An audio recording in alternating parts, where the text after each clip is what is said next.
You have to bear with me. I didn't see all the game.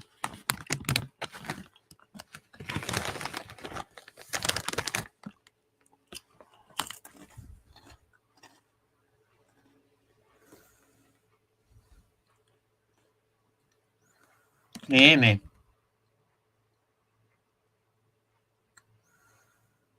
I can't hear you. Can you hear me? I can't hear you.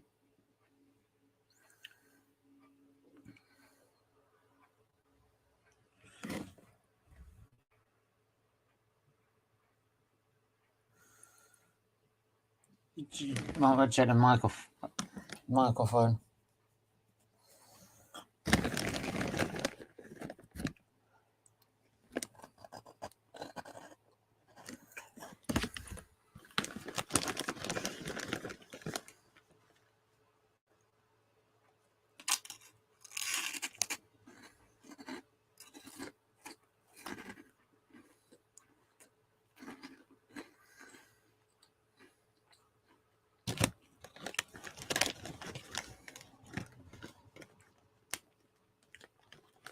Can you hear me now? Yeah, that's better. I can hear you now. Yeah. So yeah, there must have been something wrong with my computer.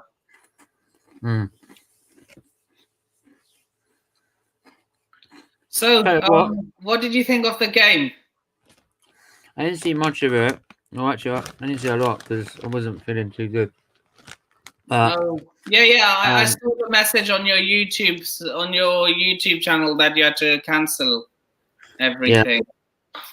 I was going to do a watch on it, but you looked dominating throughout the game, to be honest. Okay, wanna bring up a tier list so that we can do the player ratings. Yeah, go for it. In fact, can you get involved as well? What's that? I'm saying chat can get involved as well. Yeah, definitely, man. Reminds me, I've got to do one for later. Okay. I've got to do one for the F1 later. What, a tier system? Yeah, I've got to do a ratings for the first day of the live testing. Because F1's been testing today. Okay. Just did a 2-hour live stream. Just because it's not on TV, you can only get updates on Twitter and websites because it's not live. Which is stupid. But I did a 2-hour stream. I got 2.9k views out of that. And it's gained about 20 odd subs. Nice. When I did my previous, the podcast we did on Sunday, I got around 11 subs, which got me to 500. But then I lost 4. Sorry, then I also lost 6, which got me to 494. Sometimes it jumps up and then jumps back down again and levels out. So I don't know why it does that sometimes. It did that with me as well. That's why when I got to 1k, I was like, nah, that's not real. That's not real. I had to wait about like 3 hours before I knew it was real. Yeah. Anyway, should we get on this? Have you got the tier system out? I haven't got one for Chelsea. Oh. I don't have one for Chelsea. I only have one for Arsenal. That's the problem. Right. Right, I'm gonna see if I can find one. Yeah, you have to make one. Like get all the. Yeah, what you do? I'll show you. Look, I'll show you. It's easy enough, right? You go on here. Just create an account on here. It's free. Teammaker.com. Make a template. Give it a make your own template. And just say what? You say it's Chelsea player ratings, for example. Okay. Chelsea players. Yeah, and then you select what category is sports. You can do a quick description of what it is about. Don't need to do a cover. Don't need to do a cover photo for it. And then just what you do is you get images of each player. To get an image of each player, you should be able to get loads of. If you go on PremierLeague.com, Yep. right, and get the picture of that player where it's got no background anyway, or you can get it off your the club's website and just save all the images, right, and then select them to go in here, right, because then it says choose files.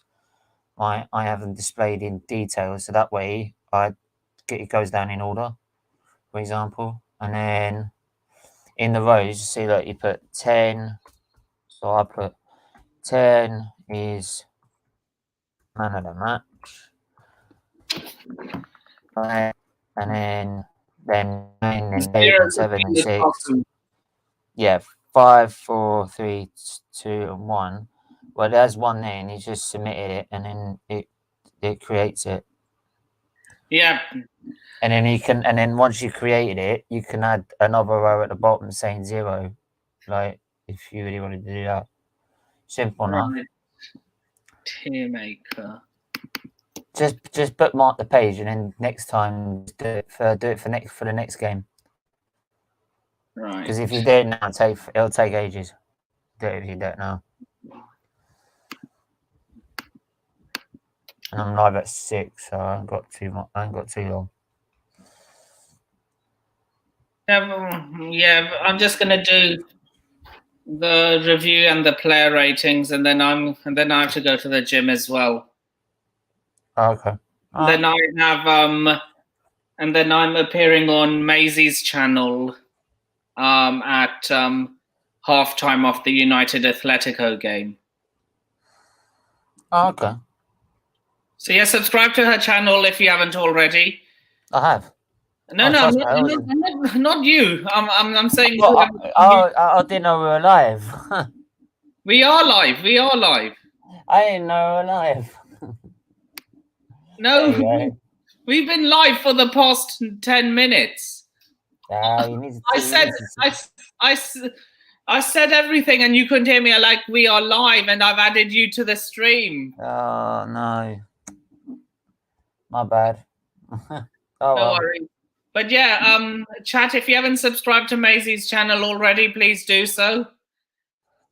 Yeah, and yeah, it's I'm just making the tier list, and then once I've made it, we can begin. To be fair, if you create the tier list, we'll be sitting here all day. So I've got to be live at 6, so I haven't got all the time in the world. Okay. That's why I said if you do it for the next game, then like at least then you'll have it ready for the next game. Because otherwise I'm gonna have to shoot off at 10 to 6. How long does it take? It can't. It will take. You've got to collect all the images first, and that's probably about the longest period. So you've got to get every single picture of every single first team player that you've got. Let's do it the old-fashioned way, and just do it the old-fashioned way for this one. On the piece of paper. Yeah. Right.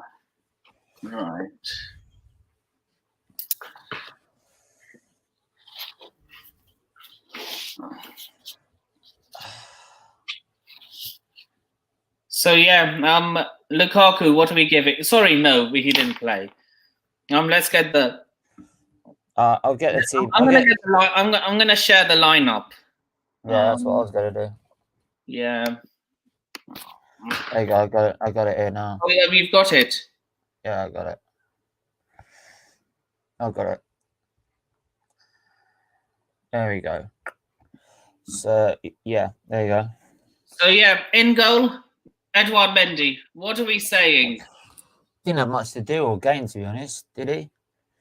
If I quickly look at the stats, yeah, apart from 2 shots on target, the problem is that unless they're 2 shots on target, the rest of them could be just being blocked or anything like that, or high and wide.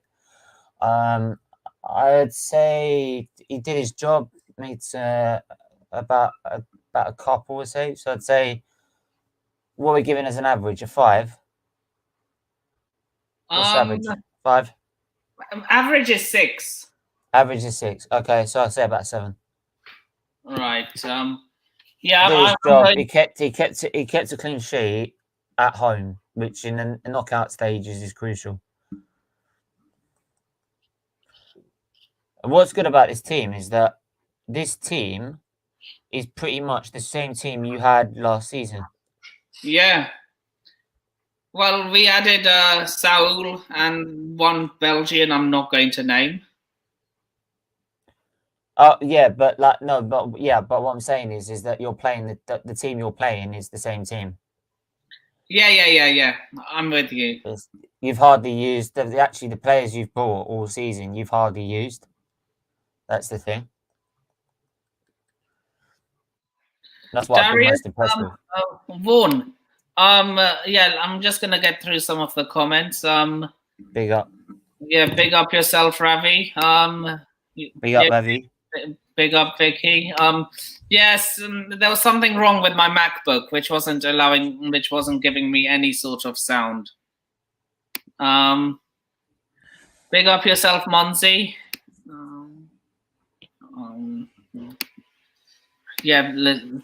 Big up, Niall. Big up Bath Time with Vaughan. Yeah, but Vaughan, I've sent you the link if you want to join. Yeah, mate. Make sure you've had a couple before you come on. You're fun. Like, it's cool when you're a bit waved. Like, it's funny as fuck. It is like it's a real laugh. Not saying you got to be like that all the time. You're funny anyway, but it is funny. Afternoon. It's cool. I love it. Afternoon. So yeah, I've sent you the link if you want to join. So yeah, I'm giving Mendy a 7 as well. Okay.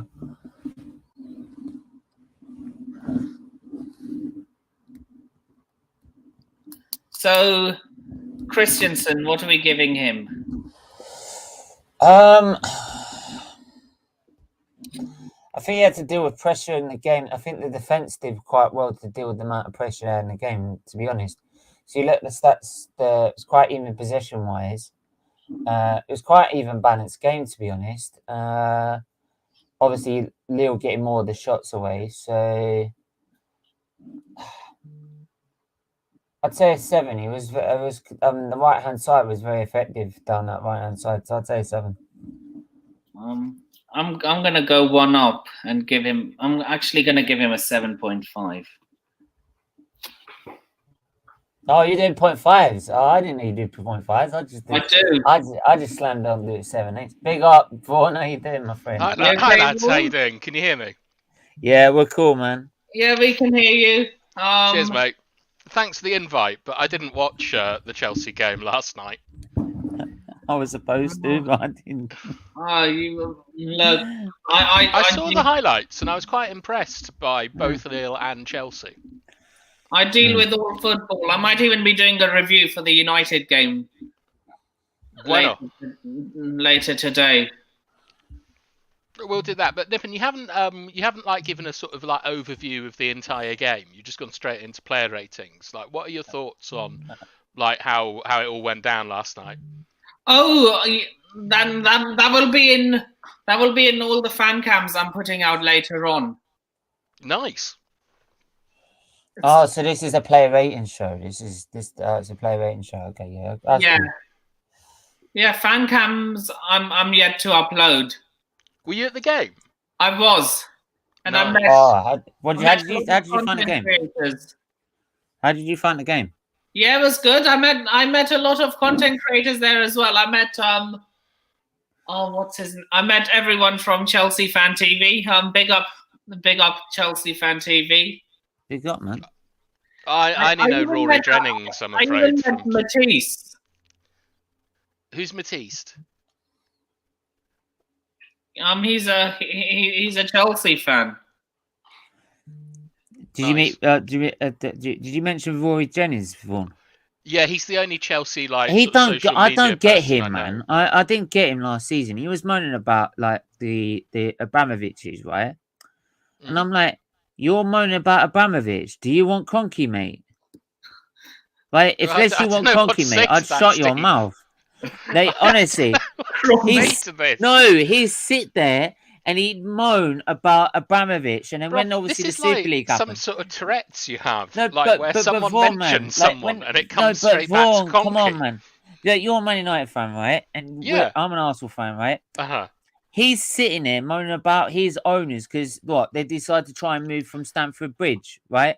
Right. Yeah. I'm sorry, mate. Yeah, we moved from Highbury to the Emirates. Big deal, right? So, like in the end, but in the end, you've gone and won 2 Champions Leagues, 4 titles under 3 titles under him, bunch of cups as well. You've now won the Club World Cup, and you're sitting there moaning about your owners, saying you wanted them out. And I said, do you want the Cronkies or the Glaziers, mate?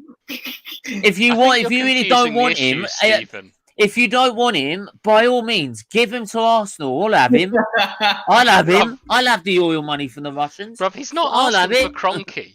He's just saying that he wants better behaviour from his owners because I know that the Super League. Better behaviour. Have you seen our behaviour? No, but it's not about you, is it? He doesn't judge like all owners by the standards of Arsenal, nor should he. Like he's just saying, I think that he didn't like the Super League. It just sounded a bit rich. I'm like, hang on a minute, you've just won everything on planet Earth. But I'm just sitting there thinking, you've won everything on planet Earth. What do you want? Not to go into the Super League, I suspect. Nippon, what do you reckon to Abramovich? Are you a fan? Are you an Abramovich skeptic? I want him to stay, but I kind of get what Rory was talking about for the stadium move. So what was his point? Yeah. I didn't want look. I didn't want the stadium to be moved because look at what happened when Arsenal moved to the Emirates. Yeah, but there's a slight difference there. Wait, the pun. No, the slight difference is that when we moved to the Emirates, we then immediately started selling shares to Kroenke, right? And then David Dean sold the rest, and then in the season 2 later, the rest of the shares from from David Dean, which were a crucial bit of shares there, went to the Kroenkes as well to like sort of sell us on the right. And instead of putting money into the club, right, he decided to take 6 million out of it and let us sell our best players. If Abramovich moved from Stamford Bridge, I'm guaranteeing you he would not ever, he would not want Chelsea to do the same thing as Arsenal and just sell all their best players. He would put money in the club. End of story. It's a different kettle of fish entirely because he would actually spend on Arsenal on Chelsea Football Club, not like the Kroenkes who just don't give a toss. That's why it's different. But yeah, but still, I don't want to move stadium anyway because I love the old. I think Stamford Bridge is a shithole. Look, what I like about our stadium is that you don't have to walk hours on end to get from. I tell you what I like about the Stamford Bridge, Nippon, is do you know that he loves the exit gate. That pet poodle grooming centre that's on the way in. Like I always laugh whenever I walk past it because I just imagine like I don't know, all these guys down from Liverpool coming down the tube and then looking at all the shops on the way to the station. Look, absolutely banging. In the end, I didn't want to move from Highbury, but I knew, like, in the end, like, we all thought, in the end, if we had to if we also wanted to compete on, even in the Premier League, we'd had to get in the money that we'd make on a match. You didn't. That's the real tragedy with the move. Yeah, Vaughan. You never saw the TV money coming. Vaughan, but also with the money. No, but hang on, with the money that the stadium was way too small anyway. The Champions League was getting too big for Highbury to stay as it was, and they wouldn't let us expand it. We were happy to expand the stadium, and like the way football was going, it was getting too big for it. It needed to. We needed to move. I'm sorry, but David Dean misread the situation. If you hadn't have moved, he needed to move. You would have remained a top club for a lot longer because you wouldn't have been hamstrung by the debts from building the Emirates, because David Dean and the lads didn't see the explosion in TV revenue that was coming. Like, Arsenal now make the most per match day from their stadium, and it doesn't matter because the TV money is far outweighs it. Yeah, it was a poor move from Arsenal. I get that, but even still, the stadium did not fit the needs for a club like Arsenal. It needed to move into. It crippled you. Yeah, of course, but in the end, and it's why you are where you are now, as essentially a mid-table club. but no. Also, partly where we are now is because we have an owner who didn't decide to help us out when we needed it. Owner isn't responsible. Your owner has spent more money than any other team in the league this year. Vaughn, you're not getting my point. Your owner's not responsible for the mismanagement of Arsenal Football Club. Well, he does, because he also puts the people. He just owns it. Who puts in charge? Who puts the board members there? Sorry. You're telling me Josh, who basically is under the government's of stand, does not put those people in charge? Of course he does. I don't know. He has. I mean, he has a sort of nominal say in it, but rather like the Glazers, other people advise them to do it. He puts the wrong people in charge. He puts Gazidis in charge. He doesn't put the wrong people in charge. Other people tell him who to put in charge. He's an owner.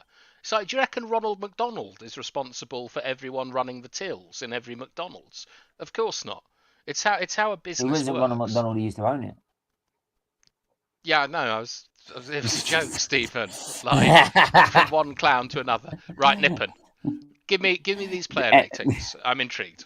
Yeah, man. Okay, we've given Mendy a 7. Christensen, nice. I've given him a 7.5. Steve has no 0.5s. It's either a 7 or an 8, Nippon. It's your channel, but we do the rules. What are you doing? What are you doing? Leave Can't give a 0.5. I'll give whatever I want. Oh, come on, Nippon. Well said, Nippon. Get in there, my son. 7 or an 8? Is he nearer a 7 or is he nearer an 8? No, I'm giving him a 7.5. I'm giving point scores. Okay. I'm doing decimal scores as well. All right. So what are you giving him, Vaughan? 6.3. I didn't. What, Mendy? Yeah. What are we giving him? I think I'm assuming is 6 the average. 6 is average. I think a 7 is fair. 7, right? So a little bit above average. Distribution was fine. Like kept a clean sheet. Allowed you to play a nice high line. I'll just go. I'll be back now.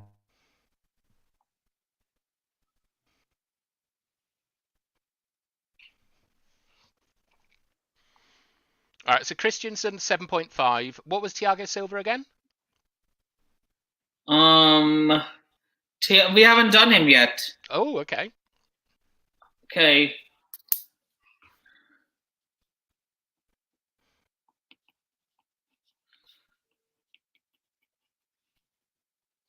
So what are we giving Thiago Silva? I personally think he was our man of the match, in my opinion.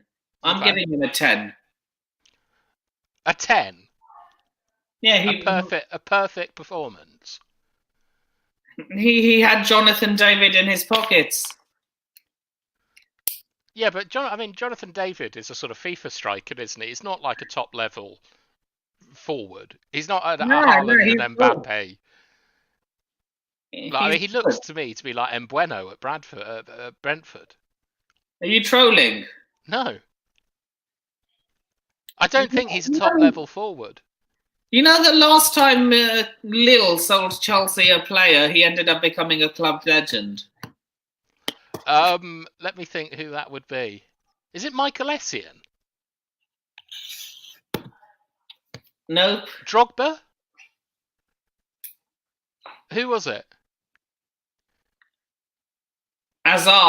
Eden Hazard. Was it Eden Hazard? Yeah, but I mean, like Hazard's an excellent player, etc. I don't think that has any bearing on how good Jonathan David is. I don't think he's. I think he's very overrated from what I've seen. And I think he's probably at the moment a mid-level Premiership player, but he's got a high ceiling. So with coaching and dedication, he can become a top player. Who Hazard mid-table Premier League player? No, of course not. Hazard is one of the best players the Premier League has seen in the last 10 years. Oh, you're talking about Jonathan David. Jonathan David. I'm a massive fan of Hazard. He was the best player in the Premier League for 2 or 3 years. It's so sad what's happened to him at Real Madrid. I don't understand it. He lost his appetite for the game and gained an appetite for paella.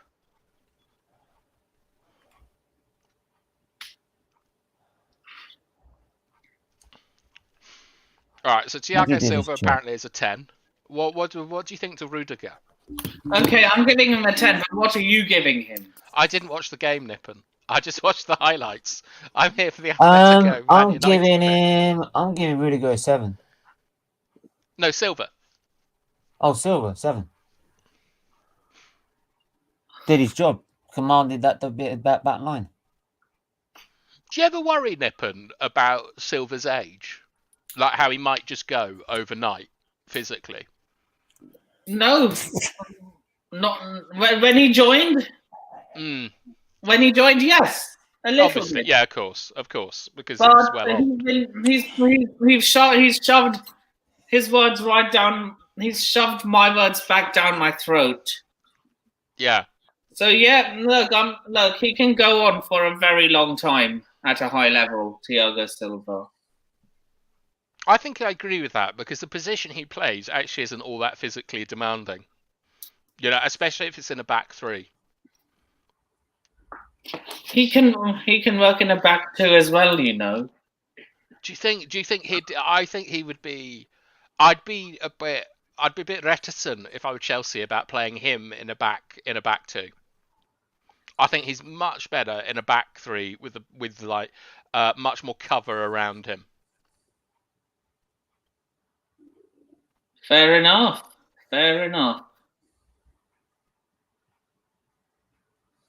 I've just realised you've got all the numbers correct on this lineup as well.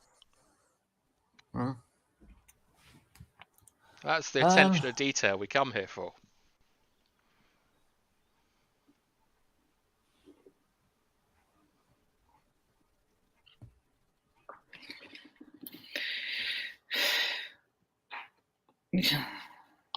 So yeah, right, I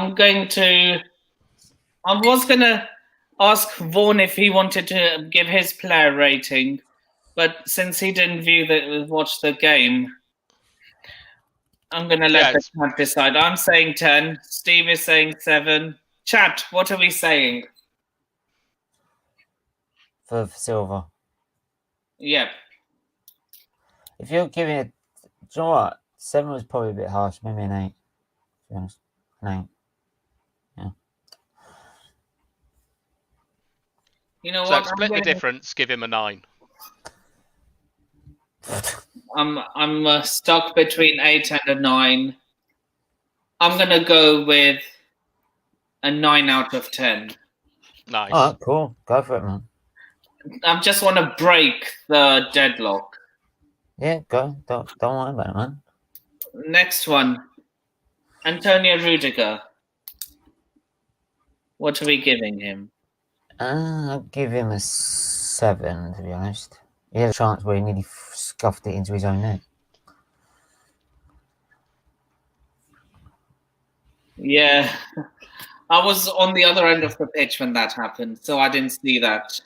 Yeah, it did look a bit dodgy at times, man. Yeah, look. Bit dodgy. I'm giving him a 6.5. Okay. And Vaughan? Well, I didn't see the game, but what I am quite interested in is how Chelsea fans are reacting to Rudiger at the moment. Like, he hasn't committed his future yet, has he? More like we haven't offered him a new contract. Oh, is that what the situation is? He's got to play. He's got to perform to get a contract. No, he is performing and to a high level, but our board is just taking its time. You know how it goes. Take your time with it. No, Oh God, it that does. thing. Yeah. Can we forget about that now, man? It's old. That's so funny. It's so funny. It's old. It's what old. would you pay him, Nippon? Like he's after, is it 200 that he wants a week? Look, I'll give him 190. Okay.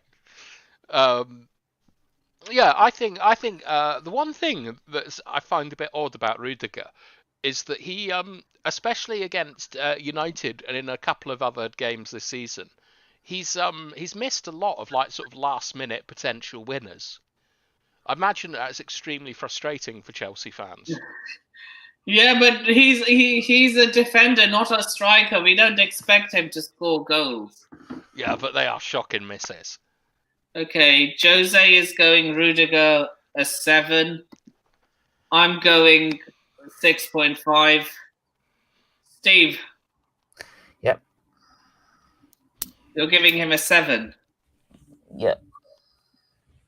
Yep, I'm going to go with 7 as well.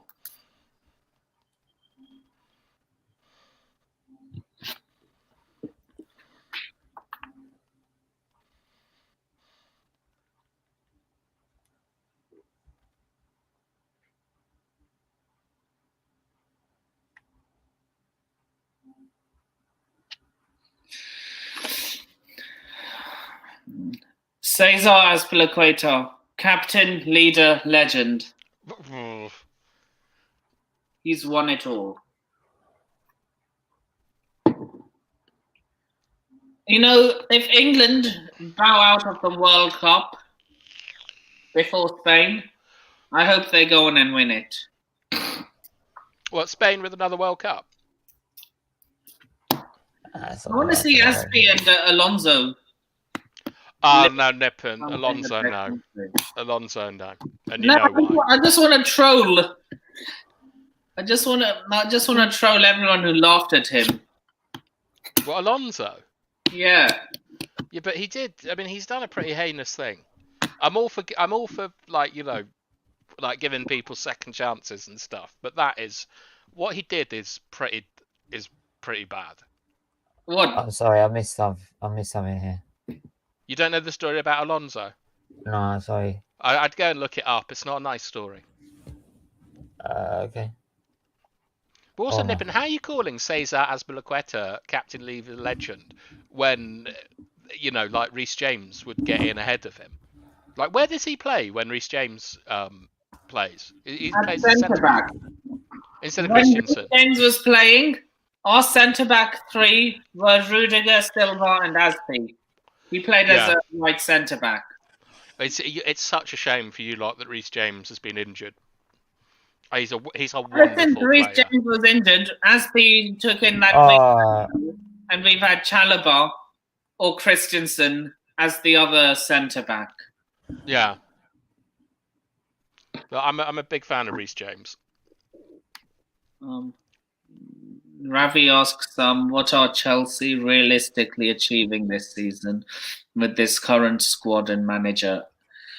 Look, man, as much as I would love to say we're going to win the Champions League, I don't see us retaining it. And as for we're out of the title race, I never thought we would win it anyway. And as for the Carabao Cup, I think we do have a chance against Liverpool. Mm-hmm.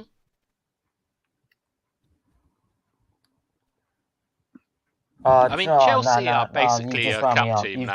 You've just wound me up now. I just seen that story. Yeah. Like, fuck him. It's why he ended up in England. When I'm being told I've got to give my fucking car up, fuck off. Yeah. I can't stand that. No, I'm sorry.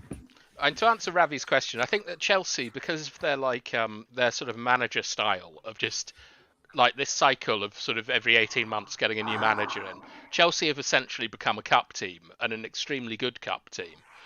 But you got to think that top 4 and a cup is pretty much what Chelsea are capable of at the moment until they get a more settled management style.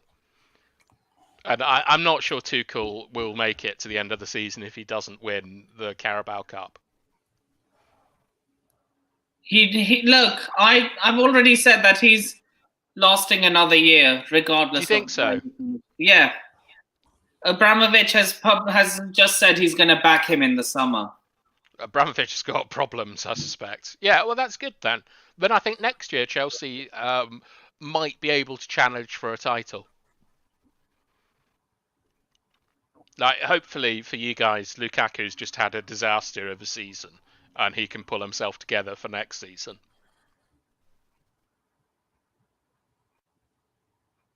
Hope or so. maybe Werner will come good at some stage. Although I quite like him as a player. All right, tell me about Kante. Yeah, let's go, man. This me. So what are we giving Aspie? I don't know. What do you think, Nippon? 7? Yeah. 7.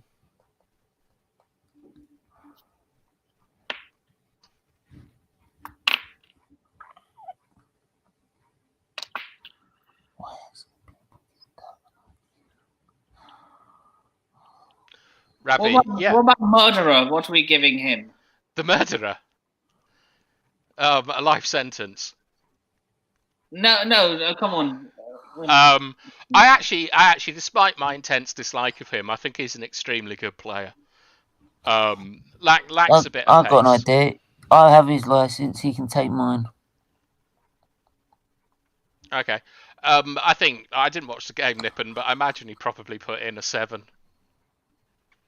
This is the expert analysis I'm well known for. It's all waste.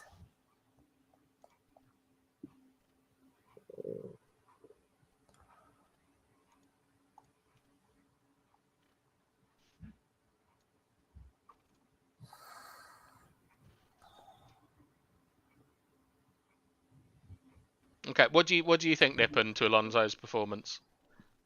I'm gonna give the Murderer a 6. Fucking hell, Nippon. Careful how you say that. Well, yeah. Because he didn't have much to do. Now, are you missing Chilwell as a sort of team? Tell me, We yeah. are. Tell me that We you're are. Yeah. Like it is funny how Chelsea, like, your sort of most consistent and potent weapons are your like for your left and right wide players in James and Chilwell, and you're worryingly weak in those departments of a real attacking threat when those two are out. Have you got anyone coming in from like the youth team or maybe some transfer targets to add a bit of depth? Jules Koundé and Aurelien Chouameni, as well as Declan Rice. Yeah, well, yeah, but those are all central players, aren't they? Yeah, to be fair, Vaughan, you say about this youth system. The youth system's there. It's not really. They usually use their youth system. Chelsea's youth system is one of the most successful I understand of all that, time. but yeah, of course. It's just to generate money, though. Yeah, that's what I'm saying. It's a money generator. It's not there to benefit the team in a massive way. That's why they can sell high, but also buy high and not have a very big net spend. Yeah, but there must be some, like, with this, like, for not unless he's an extraordinary talent, though. Sorry. Yeah, but one thing that surprised me with Chelsea is that in the winter window, they never went for a wide player, like a wide midfielder or a wing back or whatever. And I was just wondering if they have anyone stocked up in the youth team or on loan Do you know that might be able to come in. It told me that it felt like they'd sort of parked up on the league and more focused about the cups this season. In a sense. Maybe. I mean, you can say a lot of stuff about Abramovich. One thing you can't say is he is ambitious. Oh, of course he is. But obviously he's had a chance. He's had a chance to be in the Club World Cup, and I'm sure this time he didn't want to miss it. He wanted to win it. And he did. All right, Nippon, tell me about Kante, please. How's he getting on? He's getting on really well. I think he did a really good performance. I'm going to give him a 7 out of 10. Nice. Is he like when Lampard was at Chelsea? How did you feel about Kante sort of being sidelined to the point that it looked like he was available for sale? I think everyone went through that. I think everyone was thinking that, but it was all Lampard tax. Lampard tax. Yeah. What's It that? is such a thing. I'm giving N'Golo an 8. What are you giving him, Steve? 8. I absolutely love N'Golo Kante as a player, so I'll give him a 9. Right, I've put down on my paper 8. 8, fair enough. Right, let's go through some of these comments. Nippon, what's the best restaurant you could recommend? Oh. I don't know many restaurants are in Scotland. Sorry. Mr. Singh's in Glasgow, Niall, is an excellent curry house. Mate, Niall was trying to talk to me about lunch this morning, and I'm like, when I meant by lunchtime in the title, I meant like every of the F1 teams just stopped to have lunch, and I'm just giving you because it's lunch. It's that I started it at lunchtime to give you an update, so it's a lunchtime update, right? Because everyone's stopped for lunch, and I'm like, I'll give you an update to say what I had for lunch today. Otherwise, I would have put it in the food and lifestyle section. Yeah. It's all cool though. But it's just like, I was like, why am I asking about lunch? I want to know about the F1. What do you think? Of Tottenham. Shit. No, it's a different subject, mate. It's different sport. I know. I just thought Yeah. I'll get what you mean. in. What do you think of Max? I'm sorry. Did that just come out of my mouth? What do we think of Max? Shit. Feet. He just took advantage of the situation that was presented to him. You can't really blame him. It's Red Bull and actually FIA. Thank you. My man of the match was Thiago Silva. Prediction for the EFL Cup final. 1-0 Chelsea. It's gonna be, look. All the United fans will want us to win that cup final. Of course I don't think any United fan with a working brain would want us to lose. Same as I don't want you to win. Of course. But surely you hate Tottenham more than Chelsea, Steve. Yeah. And you should do. Everyone hates Tottenham. Look, for me, you have to be relevant to hate a team. And so if you hate us, that means you hate us more than Tottenham. But you've won shit more recently, which makes you more relevant than Tottenham. So you're still to ours. So you can't ever say that we're not relevant then. He can. He just made a comparative between the relevance of you and Tottenham. No. Vaughan. He's saying that I hate Arsenal more than Tottenham because we're relevant. Because so you can't ever call us relevant. Not relevant. Recently, they haven't. Yeah. So when next time you say so when the next time you say we're not relevant, you say what? But you hate us, so that means we're relevant. You're muted, Nippon. Boom. Nippon, you're muted. Am I muted? You're back now. I was going to say, how can I be muted when I'm the only person who can mute people, and I haven't muted myself? Why do they give it in this format? Oh, for fuck's sake. I don't know what they're doing. All right, Kovacevic, Nippon. Who did he come on Ivanovic. for? Jorginho? Was that the one you're looking for, Ivanovic? No, Kovacevic. Ivanovic? Hmm? Kovacic. Kovacic. Yeah. Oh, we haven't done the starting 11 yet. Oh, N'Golo Kante. Yeah, what are we giving Kovacic? 8. 8. Come on. Yeah, but I wouldn't really. But ideally, I'd want 10 more subscribers before I say I've reached 500. You know why I'm saying that? Yeah, because it changes on you. Yeah. Yeah, come on, hit that subscribe button. So, yeah, what are we giving Kovacic? Well, how long did he play for? For the majority of the game. Hang on a minute. I just realised. Sorry, go on, carry on. I don't like giving 0.5s, but it's got to be a 7. No, 7. I'm not in the 0.5 club. 7.5, didn't you? So I'm going to. I don't like 0.5s. Are you going to give 0.5? Are you? Wait, you're giving him a 7? I'll give him a 7. Yeah. I'm giving him a 7.5. Of course you are. What about you, Steve? I'm giving. Was it Kovacic? Yeah, Kovacic. Yeah, I said 8. You're giving him an 8. Mm-hmm. We all have different scores. Well, the middle is 7.5, isn't it? Middle is 7.5. Yeah. But but I always like rounding it up, so I'm gonna give him an 8. I think he's more a 7 than an 8, isn't he?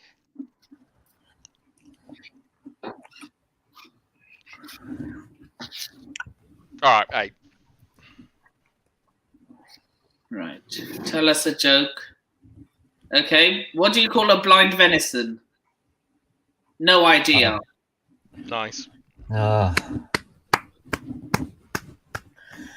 haven't heard that. Jesus Christ! I might as well get one out of the Christmas crackers. Did you not get that joke? I did. Just let's move on. Yeah. So now we're moving on to our attacking players. Hakim Ziyech, what are we giving him? 8. I think it's quality. I think a lot lower. Are you being a troll? No, I think it's 6 to 7, 6.5. Well, it doesn't surprise me. That doesn't surprise me, given the fact that you rate players like Scott McTominay and. I love Scott McTominay. He rates Harry Winks. I just called out. He rates I love Harry. I rate Harry Winks as the most underrated player in the Premier League. I thought you were about to say Harry Maguire. That was where I was about to flip. No, I think Harry Maguire is a good defender in poor form. What the fuck? Like I love Scott McTominay. I think he is an excellent football player. And he is utter dog shit. Do you know Simeone's come out today and called him world class? Look, sorry. Like I don't know what the issue is for everyone else with Scott McTominay. He's Look. He's so bad. I'm tempted to keep Granit Xhaka as an option. Bath time. I'm pretty sure you made Granit Xhaka as well. The thing about Xhaka is I think Xhaka's got all of the abilities to be a good player, and he certainly showed it in the Euros. But I think go there. I think the league's a bit too fast for him. He reminds me a lot of Nemanja Matic. He moves like a fucking Titanic. Fuck me. He's shit. He's shit. He's not shit. I could do it better. I'm not even joking. I'd rather play 10. Do you know how we won against Wolves? Because we had 10 men on the pitch. Right. I don't really know what to say to that, but like I think that Xhaka is a decent player. That he's just too slow for the Premier League. In the Euros, he genuinely looked like a world-class player. Good. Do it in the Euros. Do it in Roma. Do it somewhere else. Just not here. Yeah, Nip and you've gone. He's just laughing Stop too much. He's doing. You're trolling me. I would have booted Xhaka out of the football club for his behaviour, but I think I would have booted him for both. Yeah, but I think Xhaka is a perfect reason. I think he's got everything to be a good player. I don't like his attitude, and I think it's the mental part of his game is what he doesn't have. He strikes me as a player that doesn't have determination or commitment to the cause. Okay, time out. Okay. Honestly, no, I'm giving Ziyech an 8. I can't take someone. Vaughn, you put me off my fucking dinner with that comment, honestly. You put me on for dinner. I'm sorry, I'm looking forward to dinner. You rate Harry Winks, Scott McTominay, Yes. and Granit Xhaka. I don't rate Granit Xhaka. I think Granit Xhaka. Oh, thank the fucking Lord! I think Granit Xhaka is a decent player, but he lacks. But it's the mental side of his game I don't like. I don't like his attitude. I'm sorry, Vaughan. I've watched so many midfielders. I've watched so many midfielders come to Arsenal and flop. He is by far one of the worst midfielders I've ever seen play for this fucking club. I'm not taking the piss. He's so. How many of your managers have made him captain? Because they're dickheads.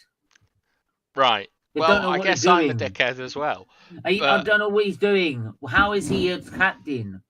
What you're looking for that an inspiration? Do you know why Tierney's a good captain? So he sits there, does his job, doesn't moan, gets on with it. Granit Xhaka, honestly,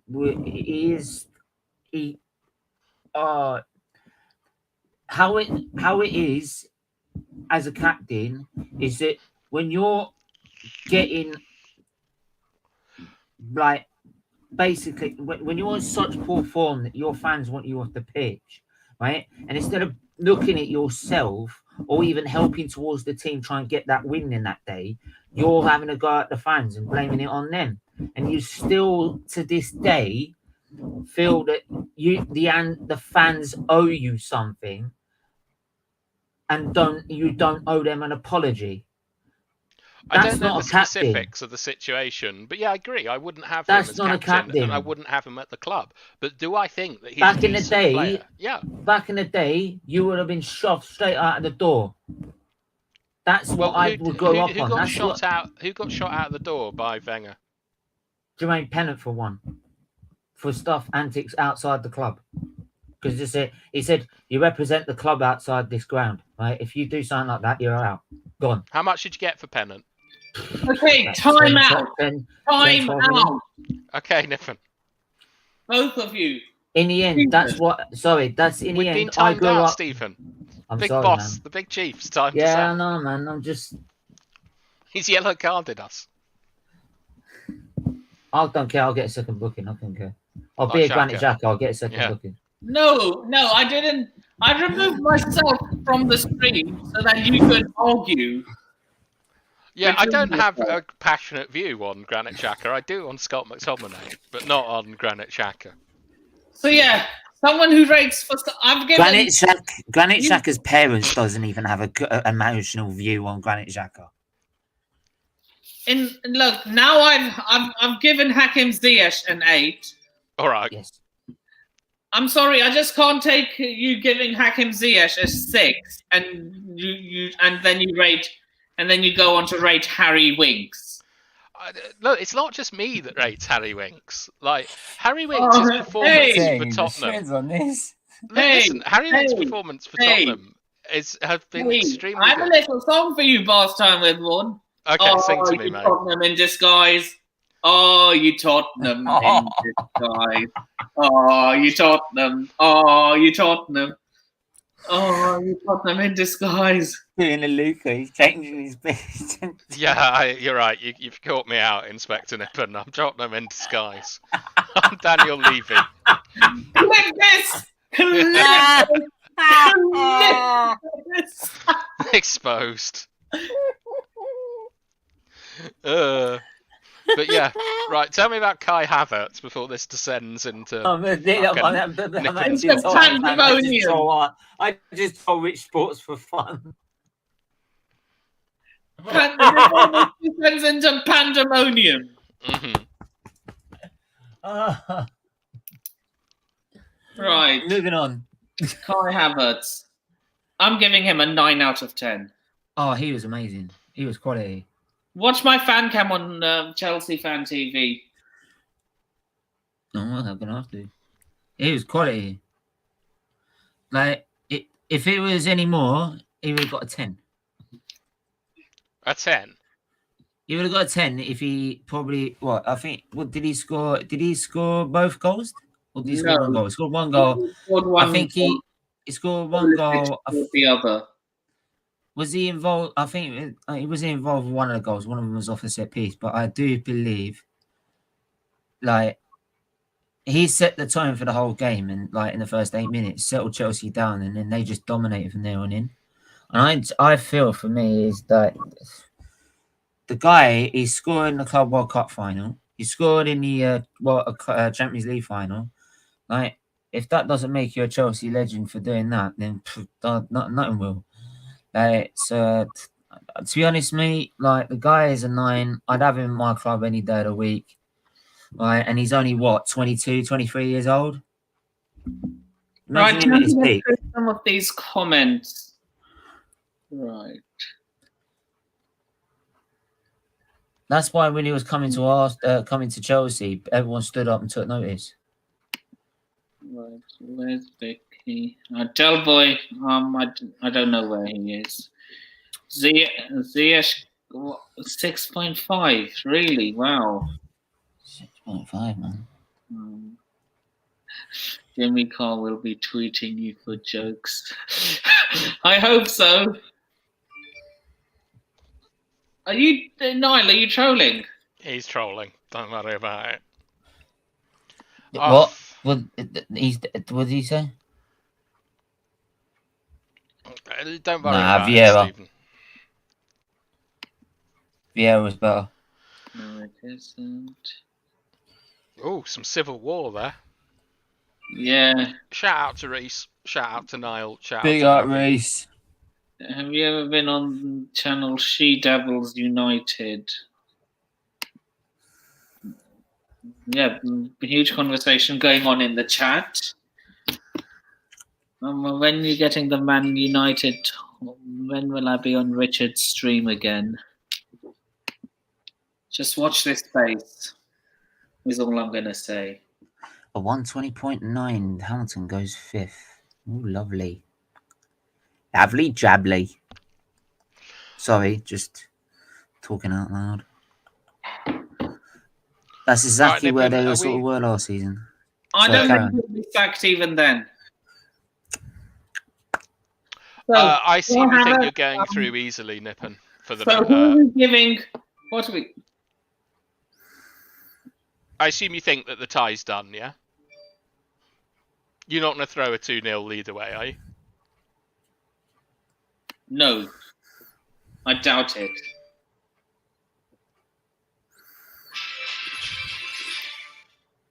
Hello. That was Sky Sports doing something. Kai Havertz. Mason Mount. Sorry, no. Christian Pulisic. What are we saying? Oh, we love to see that. 7. Verstappen 9th. What a shame. 2 seconds off the pace.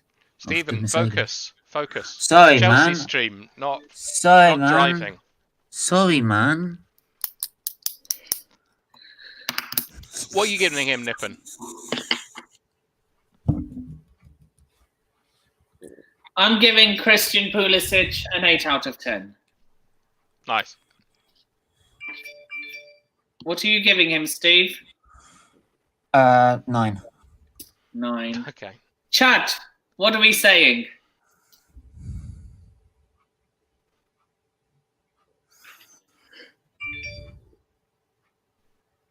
Okay. I think they're discussing another fan channel at the moment, Nippon.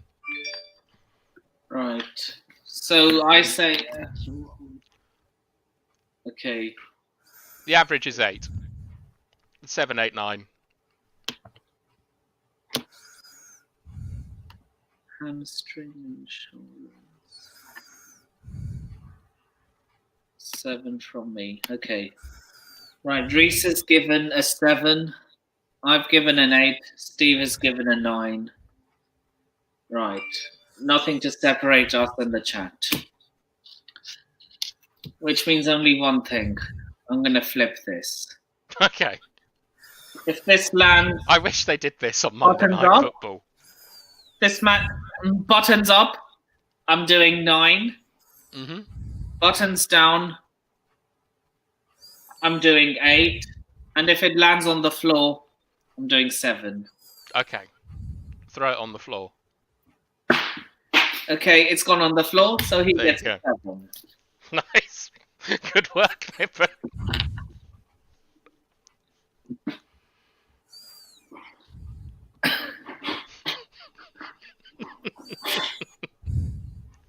All right, what's up next?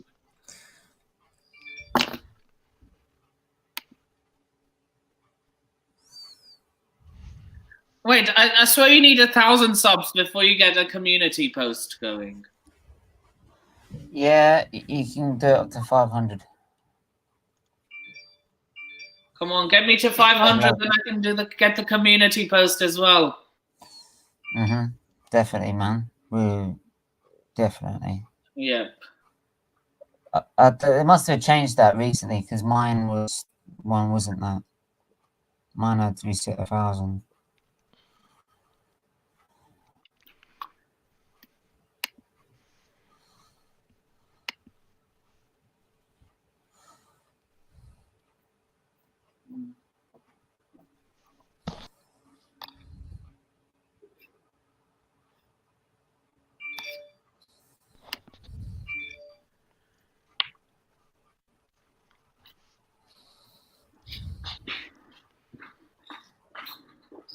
Okay, what's up next then, Nippon? What's up next? The subs. Okay.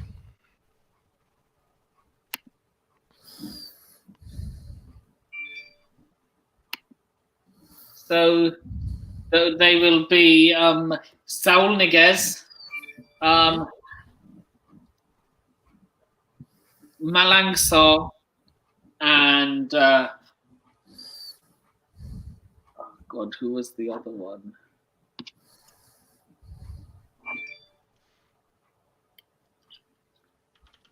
Can you move down a bit, please? Can you scroll down a bit, please, Steve? Yeah, definitely, man. Definitely. Sorry, my bad. There you go. And it's substitutes, isn't it? There you go.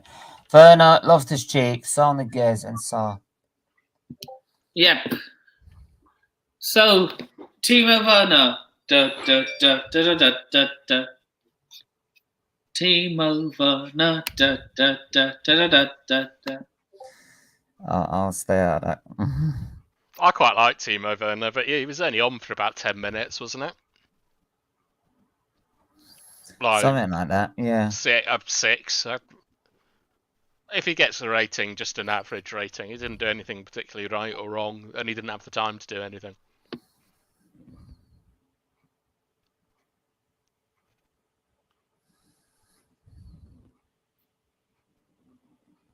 What are you giving him, Nippon? I am giving Timo an average 6. Yeah. Stephen, similar sort of score, yeah? Similar sort of score, yeah, man. 6, didn't have much to do, did he?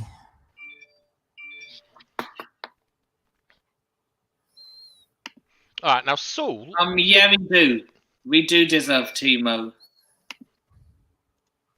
Yeah. Chelsea don't deserve Werner. Oh, does it? Okay.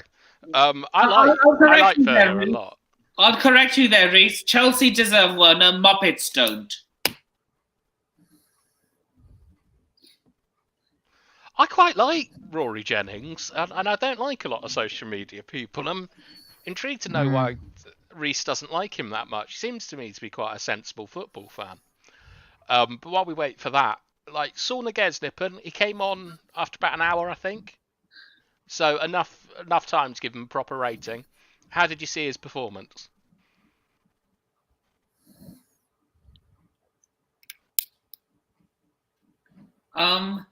He wasn't on for that long for me to judge him. That's why I'm giving him. Oh, for half an hour.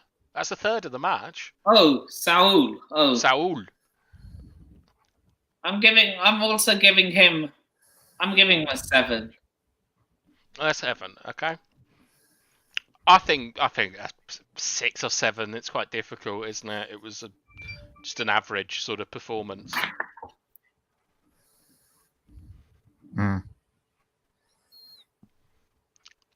And Malang Sarr, did he have like 5 minutes or something? I don't recall. He was a time-wasting sub, wasn't he? I think he was, to be fair. Like, he didn't get a lot of time, as far as I know. Well, he came on with Werner, didn't he? So about 10 minutes. played on the left. Like, it didn't do anything right or wrong. I think 6 is probably fair for him. Yeah, Reece doesn't like Rory Jennings. I'm intrigued about that. Oh, look.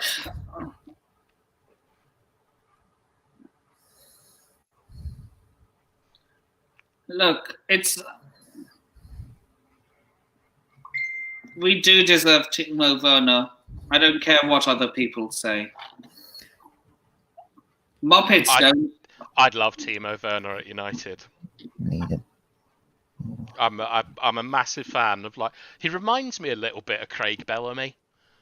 He's like, not as a character but as a player, extremely fast, works channels well, like highly annoying to play against, extreme, like a great press, and like tricky on the ball.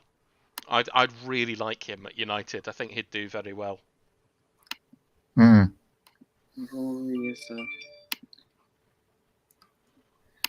Yes, we do, and I'm gonna and I don't appreciate people saying we don't deserve certain players. I'm sorry. I like you, Reece. I like you, Reece. I really do, but I don't like it when people say that about our players. That we don't deserve them.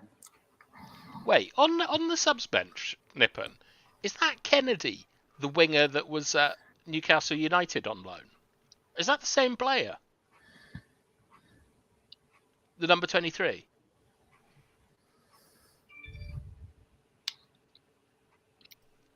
Look, I still think we deserve him.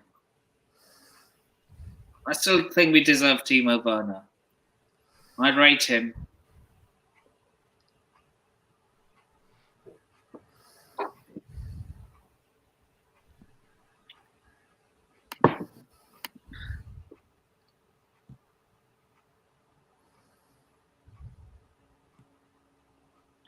What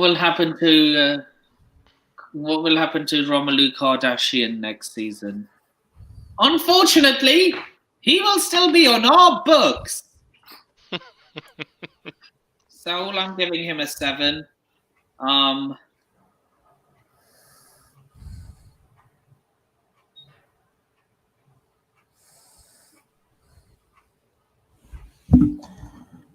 You're right, Nippon. I'm fine. Okay. Malang Sarr. I think a 6. Came on for 10 minutes. Didn't do anything right. Didn't do anything wrong. 6.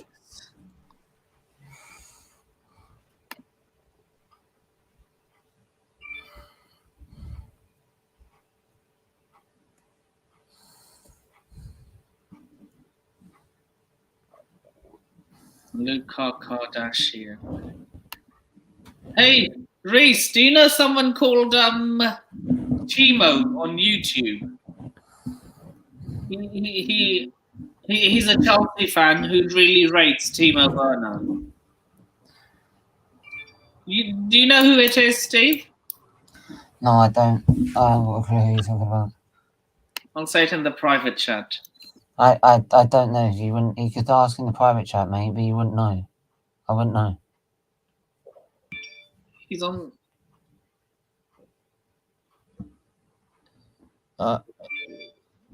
Yeah, I think I might know. Yeah, I might know.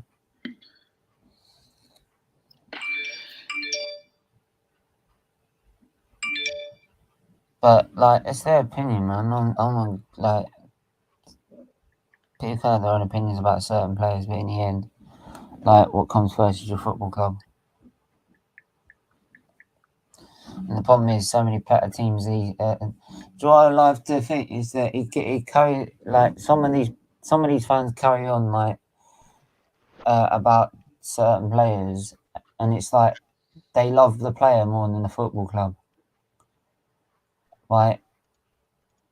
And they feel offended when you ask them. And they say, "Well, that's the way you act." Like most of the time, the way they act, they're more caring about the their football player rather than what's going on at the football. You ever met one of them in real life though? They just exist on Twitter. Those people. I'm not too sure. I have met a couple, and I'm like, I really? suppose I knew a few people who like. I don't know whether rated it's the new Ronaldinho. generation of fan though. I don't know whether it's the new Rings, generation check of your fans or DM. not. Hmm? I don't know whether it's the new whether it's just because it's the new type of fan. I don't know, but if it is the new type of fan, then there's something to worry about. I don't know anyone who supports a player over their football club in real life. I know people who obviously love certain players and will go and watch them, like a Haaland, a Messi, Ronaldo, or even a Harry Winks. But I don't know anyone who just like follows a player around, like just and supports that player. Like just go and do tennis if you like that kind of thing. It's not football.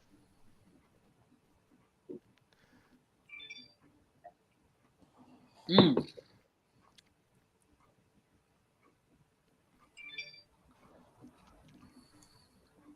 All right, what did you think of Angel Gomez, Nippon? The ex-United player. He's at Lille now, isn't he? Yeah. No, I don't think he got on. Yeah, I love Harry Winks, Reese. I know it's one of my hot takes, but I really, really like him as a footballer. Like, I'd much prefer him over Neves or someone like that from Wolves. I think Harry Winks is a great little player. I like how he links midfield and attack. I like his work rate. I think he uses the ball extremely well. His performance against Real Madrid in the Champions League a couple of years ago was probably the best performance I'd seen in Europe from an English midfielder since like the days of Lampard and Gerrard. Even though I don't think Gerrard was that great a player. That's another hot take. Bloody hell. He wasted the ball too much. He gave the ball away too much for his team to be able to control a football match. That was always my issue with Gerrard. No, I'm not talking about Gerrard. I'm talking about Winks. I can't believe you have him. I like Harry Winks. Yeah. Gerrard. I think I would prefer Harry Winks over Gerrard in my team. I would, yeah. Clip this. What? Clip this. I would, yes. People in the chat. Clip this. Yeah, because I'll just sort of repeat myself. Is that for me, like I heard the first time, but you need the football. You need the football to win a football match. You've got to we look need the after vision. it, and you can't give it away. He You ain't got the cannot be vision. smacking the football around like Gerrard all the time. Yeah, but Gerrard, like Harry Winks and Gerrard are two completely different players. Well, they both One play in plays the as a centre of the DM, midfield. one plays as a box to box. Possibly, but I think that Gerrard spent quite a lot of his career much deeper in That was in the pitch. problem with Gerrard. He was missed. I don't think he was used a lot of the time in the right areas. Guys, I'll be right back. He needs someone. He needed someone next to him that is a proper DM. Who, Gerrard? Gerrard's not a proper DM. Never was. Joy Boy Winks is awful. Yeah, I know, lads. Winks no one is, rates is Harry not. Winks. Winks It's just is me. not a great DM in any sense. I think he's an extremely good modern like DM, and his performances under Conte, I've seen bits and pieces, have been extremely good, and I would expect him if he continues. Despite the scorelines. Yeah, like you can still play. You can play well and your team play badly. Like yeah, but some of the performances have been, a joke, and I mean a joke. Yeah, but some of them haven't. But yeah, like look, all it is I'm not trying to sort of like be controversial or whatever. No, it's your opinion, I like man. Harry Winks. It's your opinion. He's a good player, and I'd love him at United.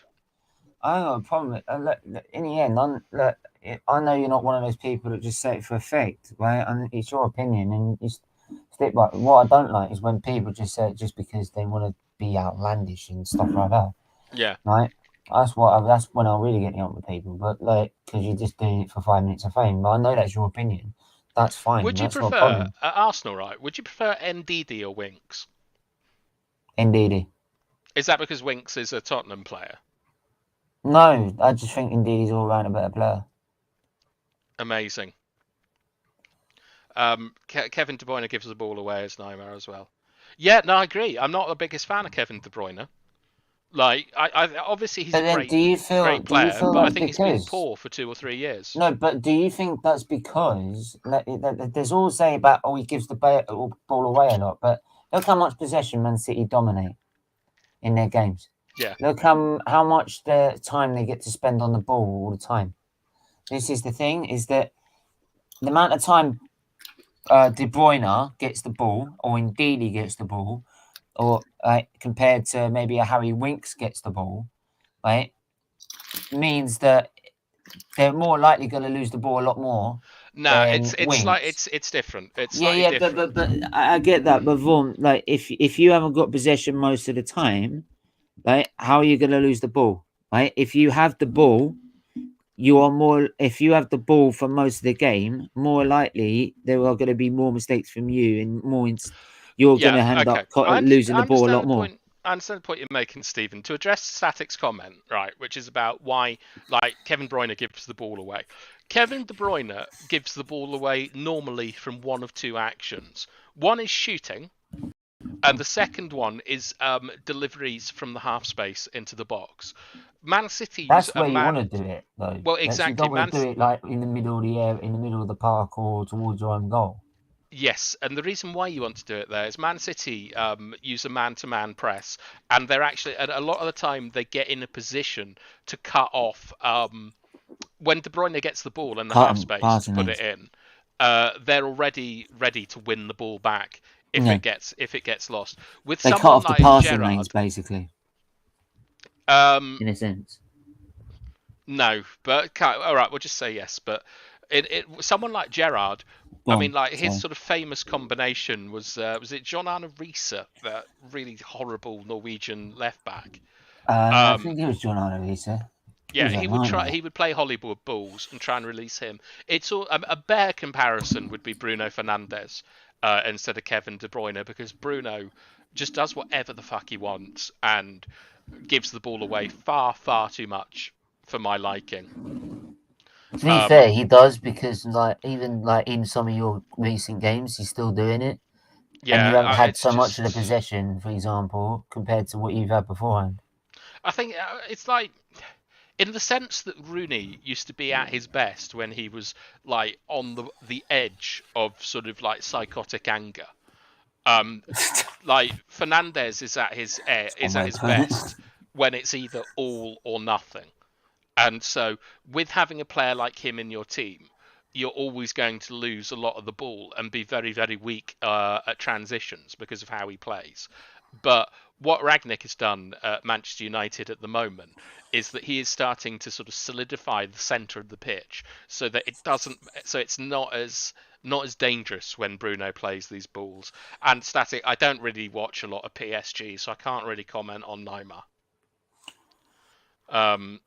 But yeah, and I like Harry Winks because I don't think he gives the ball away very much, and I think he links play intelligently and covers spaces. Also, in a sense, sometimes you could say, Nenny doesn't give the ball away a lot. And do you know why he doesn't do that a lot? It's because he ends up either passing it sideways or backwards. Does he play in a double pivot? He plays he doesn't. He plays in a 4-2-3-1. Yeah, that's a double pivot.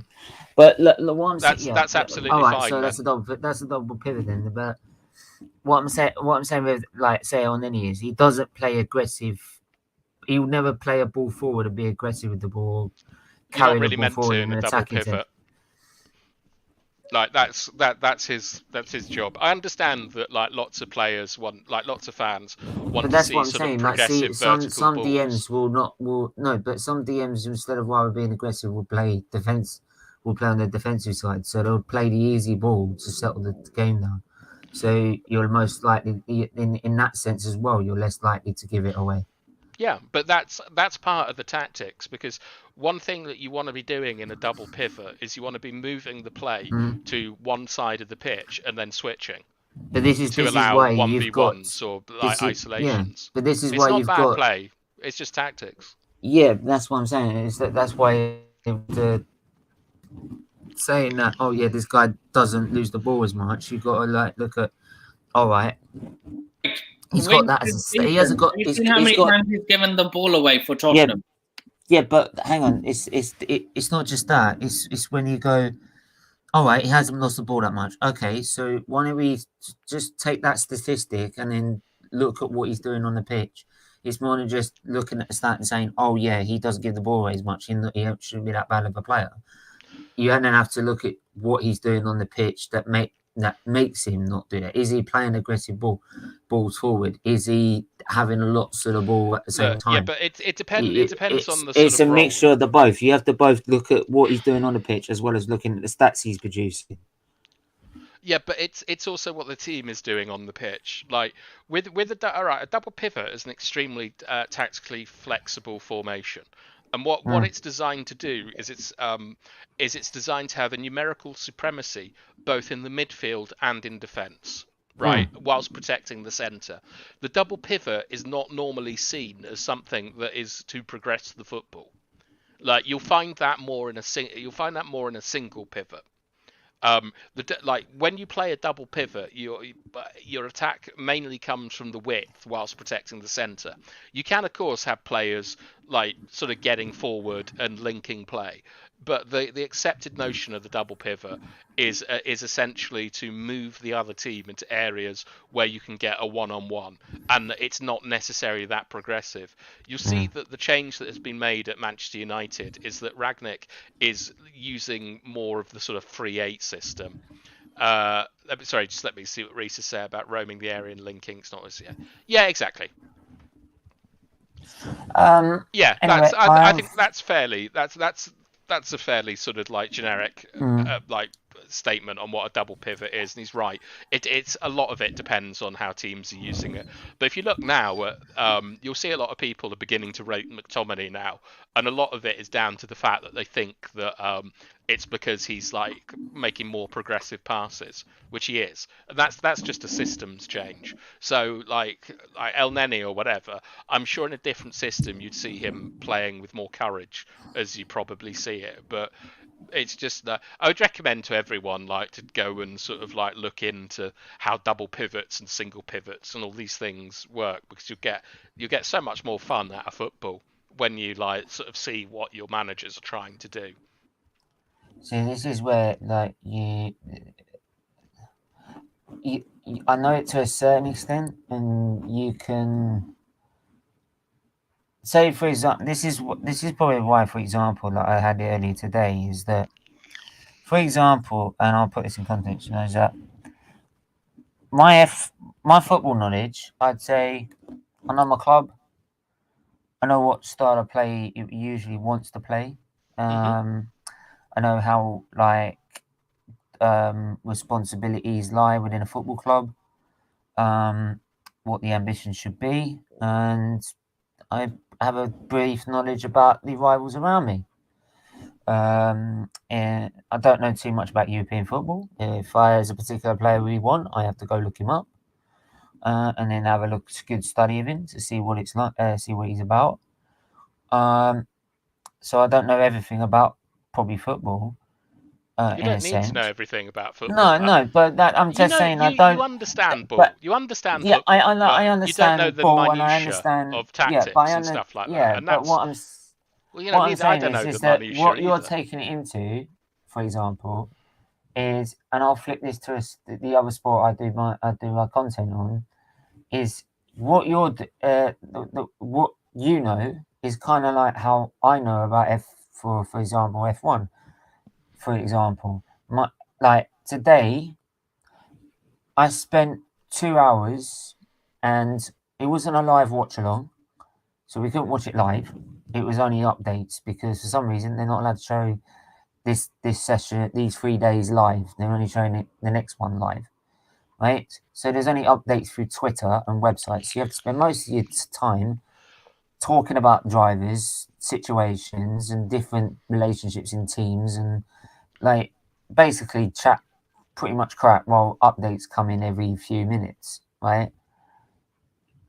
That I could talk and go into so much detail, and also detail about the cars, and how they work and how these new cars work with terms of ground effect. I did a demonstration of how you basically put a Hoover on top of a top of a Hoover. I know as much about on, Mario Kart as I do about F1. Yeah, but what I'm saying is like the technical side and everything like that. And because of all that, I could sit there for 2 hours, talk about F1. And for example, I did that stream. I didn't know it was 1 hour 40 minutes until I looked at the top left. And all of a sudden, it'd been 1 hour 40 minutes. All right, so you know F1 in that detail, but not football.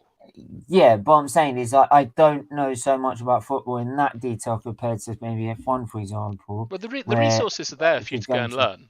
And honestly, it's well worth doing. It's sometimes, but it's also sometimes is where you learn, but you never quite understand. Nah, you play football, you understand.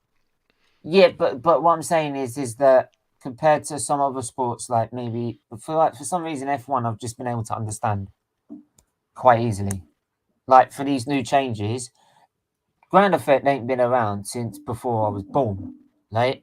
So I had no clue what it is. But as soon as it worked out, I can't really talk about F1, Steve. No, but what I'm saying is, as soon as I knew about it, it just seems to click. But it doesn't with football. For football, it gets to a certain point, and it's like it's a struggle from there on in. And just give it a go, mate. I do. Trust me. When I try and do my content, I try and do it as best as I can. But in times, you just end up like you can't go any further.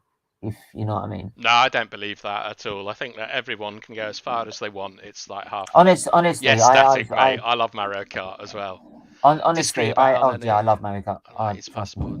That's pretty much what I thought. Sorry, Static. That was essentially what I was trying to say about El Nene. I'm sorry if I didn't express myself there. But what I'm saying is, I do try, and trust me, for every show, I try and prep it and do as much as I can on research and everything like that. And it's just, it gets to a point I'll where give you a hand, Stephen. Like next time Arsenal play, I'll watch the first 20 minutes. Come on, you can come on. First 20 minutes, and I'll tell you what I thought. So if I'm chatting shit, you can come on and say, he's chatting shit. It's not about correcting people, is it? I'm not always right. It's just that that's not mine. I don't care. I find a lot of enjoyment in working out what teams are trying to do. Like what the plan is and stuff, and I think it allows you more to know what they're going on. Yeah, but like I said, there's just some parts maybe where, in terms of football, it goes like it struggles, but you muted Nippon. Stephen to the left of me supports Arsenal and Vaughan to the right supports Man United. Unfortunately. Yeah, sorry. Man United fan. Yeah. I also really like a Spanish club called Oviedo. Like Stan Collymore used to play for them, and Matic came from there. Big up. I've got to go. Man. Yeah, man. I've got to go because I've got to do my 6 p.m. stream. Was a general news show. But Vaughan, I'm talking about the top 4. You should come on, man. Yeah, send me an invite, and if I'm around, I'd be delighted to come on and chat about football. Yeah. So we're live in 5 minutes. If you're around, then by all means jump on, man. I'm Nippon's guest. I can't leave his stream to go to yours. Oh yeah, but like if you have to, I'm ending it soon anyway. I'm going to go to the gym. Nice, Nippon. You gym boy. Yeah. We need to start going again. Yeah, it's the best way to like really feel good about yourself is to get a good bedtime, a lot of gym, and a lot of water. I'm a huge fan of that. The Scott McTominay way. Do you know what I do before I go to bed? I get a pint of milk as well. Pint of cold, really cold, straight out the fridge milk. Right. Why? Before I go to bed. I love it. It's cold.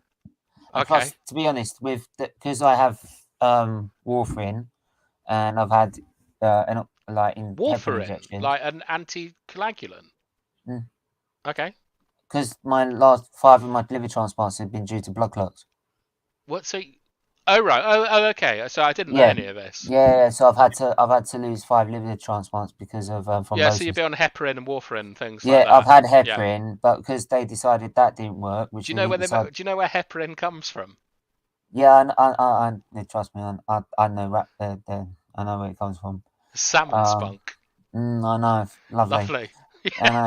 But what I love, I know. And then we've got morphine, which is rat poison, which is even better. But it's like I think they then told me when they put me on warfarin, they told me, oh yeah, your heparin's not working anymore, and we did a special test that proves it. And I went, you didn't prove it 2 years ago when I had this last blood clot, which has now cost me everything in my life. So you didn't do it then, did you? Didn't you know? So no, of course not. But there you go. We live. Yeah, but we move. Tomorrow's a new day. You can always you can always get on and keep going. Vaughan, it doesn't Look at help. Nippon. It's like the biggest gym boy in Hounslow, wherever he lives. I know. Northwood. They told me today. Saturday, Northwood, very nice. Vaughan, to be honest, like today they told me Saturday they're taking my car.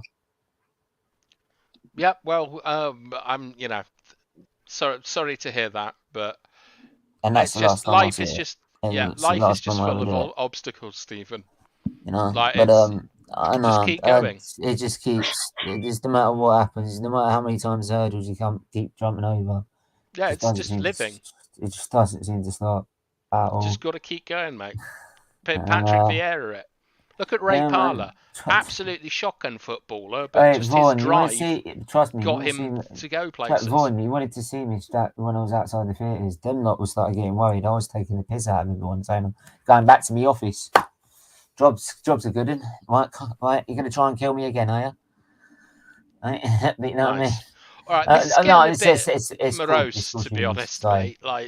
Sorry, man. All right, Nippon, thank you so much for having me on. It's always a delight to come and talk to you. Yes, even if you give 0.5s. As always. Big up, Nippon. Big up yourself, man. And shout out to Harry Winks, shout out to Scott McTominay, shout out to Granit Xhaka. Shout out to everyone in chat. Let's absolutely smash Atleti tonight. They're a bunch of fucking bastards, and we need to absolutely go through them. I hope Scotland. I did call them the Spanish Burnley. Yeah. I'm sorry. My cousins all support them. Nah. I'm sorry. I hope Scott McTominay scores an own goal. Okay. I don't really have anything to say to that. Just for praising Granit Xhaka. I'm sorry.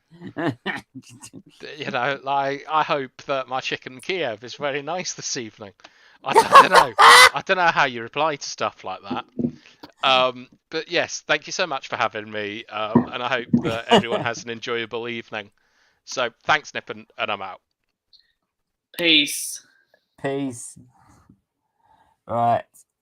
Before you go, would you like to say where people can find you? Yeah, you can find me on SVT TV, where we do Arsenal football content, but we also do liver awareness streams. We do liver awareness shows. Big Yellow Friday, which it says on there, it's supposed to be the 4th of March, which is the actual day itself, but we're doing it on the 11th of March, just a week behind because of planning.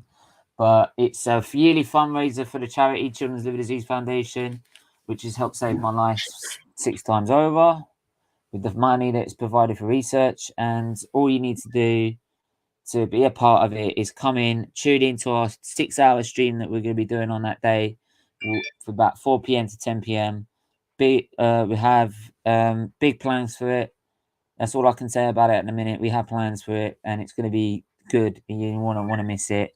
And you want to get involved, and all you can do is by hitting that subscribe button, hit the like button for the stream, share, hit the like button for the channel, and join. And also, if you want to join and help the cause, become a member, and save kids going through the same shit that I have to go through every day, which is,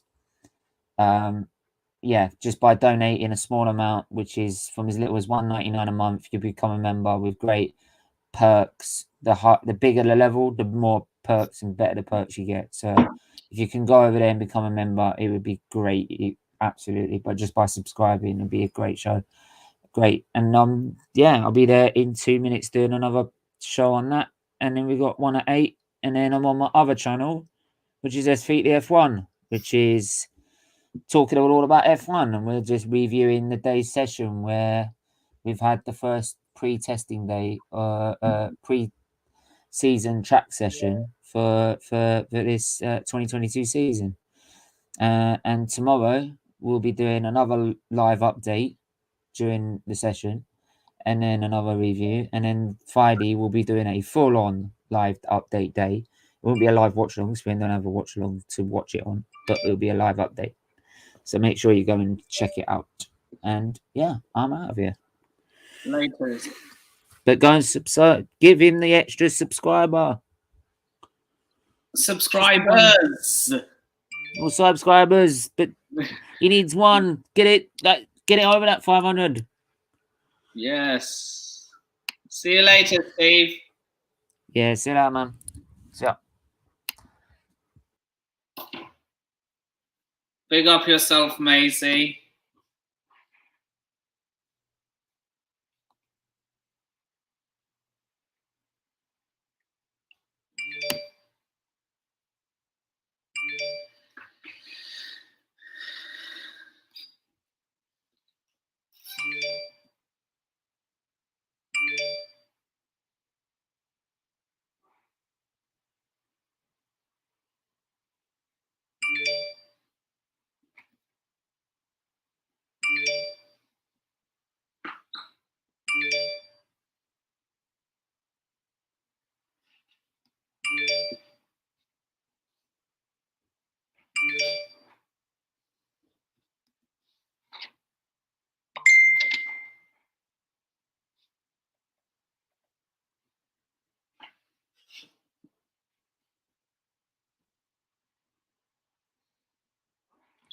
So, this has kind of turned from a player rating show into a mini podcast. So I'm gonna go latest until 6:30.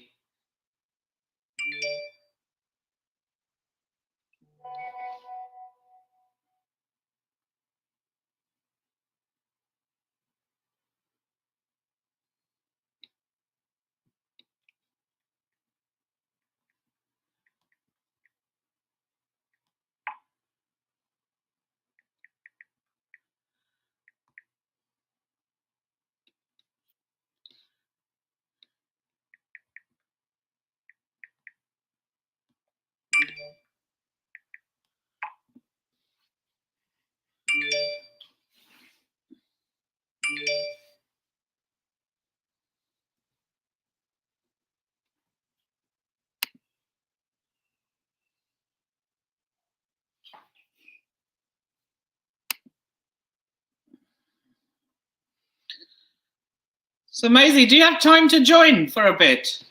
I'll send you the link.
Okay, fair enough. Fair enough.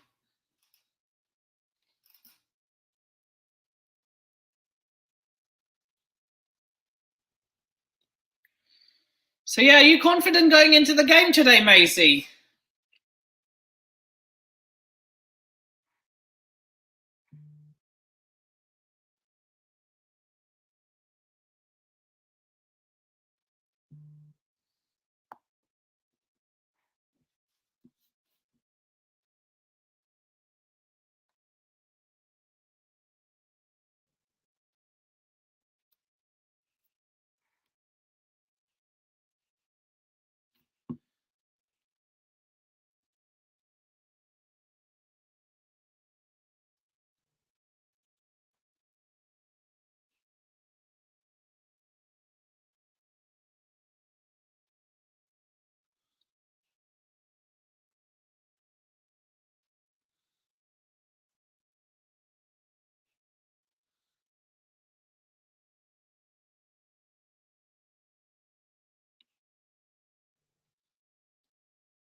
Sorry.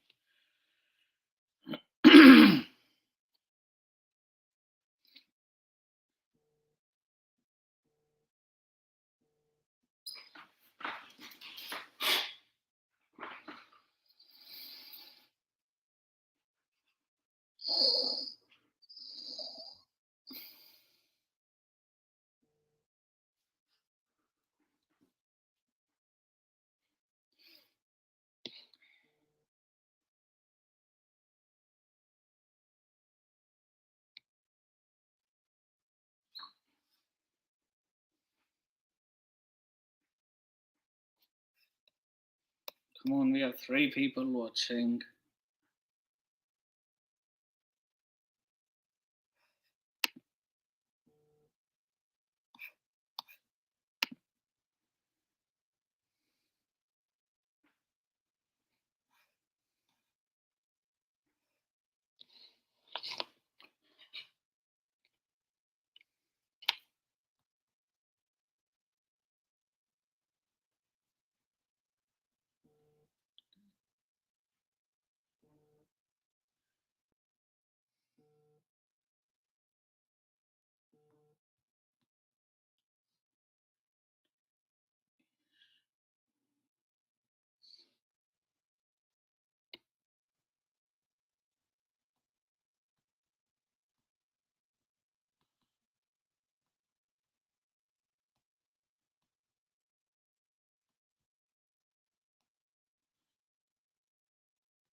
So yeah, sorry I've been so quiet for really long.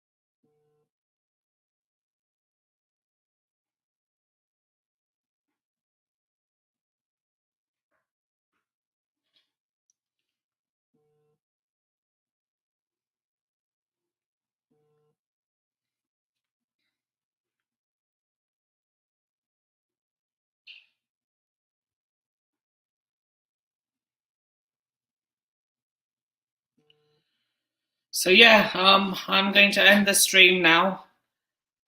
Please remember to like, share, comment, subscribe, and turn on the bell notifications if you haven't already. And with that being said,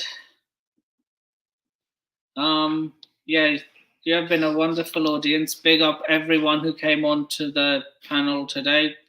Bob Tanner Vaughan, Stephen Featley. Yeah, so yeah, with that being said, please remember to like, share, comment, subscribe, and turn on the bell notifications if you haven't already. Big up to everyone who came onto the stream tonight.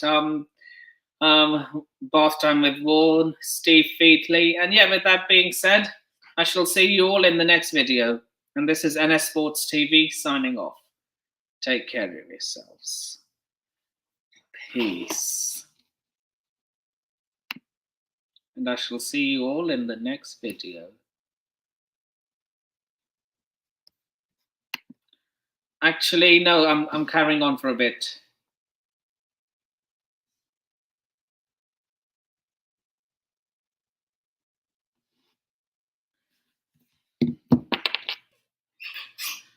I'll actually go on till 8:30. Sorry, 6:30.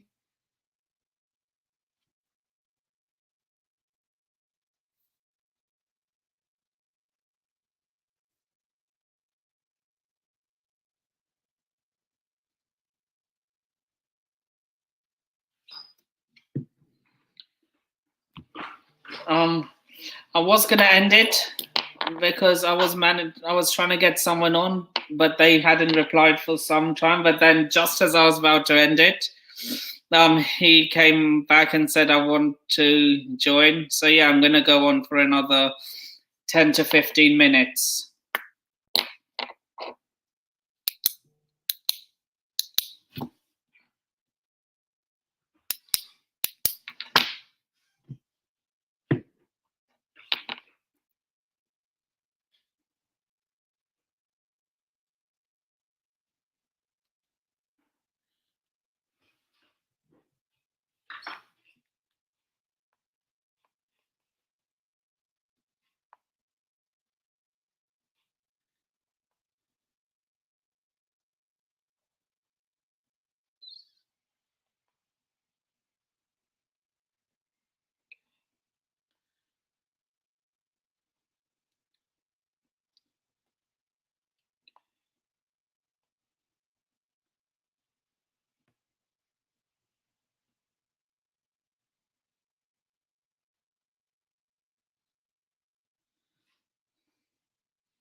And finally, we have our guest. How are you doing, Reese? I'm alright, thank you. How's it going? Yeah, everything's good. I'm happy that we got the first leg out of the way. I would have been happier with the third goal. What are your thoughts going into the United game? I would say the best response I can give you is mixed feelings, because it's not exactly an easy opponent. But they're doing quite shit themselves, to be fair. True. It's true, there are some inconsistent results for Atletico. They've still got a good team, though, that can damage us, especially on the counter. It's one of their specialties. But United have got some decent players of their own. It's just a matter of managing the game properly. And that's the key for United, is if they can manage the game well, nick a goal or two could cause problems to Atletico. It's not going to be the easiest of games, though. No, it's not. If you give them any sort of space, they will score. And the best thing to beat Atletico is don't let them score first. Absolutely. And nullifying the midfield is important. Behind the bus, behind the goal, and frustrate you. That's what Simeone does. No, I agree with you. And the difference is they play completely different styles in the league compared to in Europe. And in the league, they play more of a traditional 4-4-2, more compact. But when they play in Europe, they play a back three. They're slightly further up the pitch. They still play compact, but they're slightly higher up the pitch in a back three than they are in a back four. So they will play differently tonight. There's a lot of their good players are out though, so it is a boost. Jimenez, is he out or is he? He's available, but the likes of Koke, Carrasco, Verschalco, they're all out. There's some very strong players. Rudiger de Paul. I think he's available. Yeah, they've only got their 19-man squad is interesting. I'll get exactly who they've got out for you. Make it easier. But look, what's his name? That Marcus Llorente guy. He's really good. He's brilliant. I like Marcus Llorente. Would you take him at United? 100%. You do realise Atletico will ask for anything north of 80 million if you want him. They'll ask a fair bit of money. I'm not going to deny that. But I would still take him regardless how much he's worth.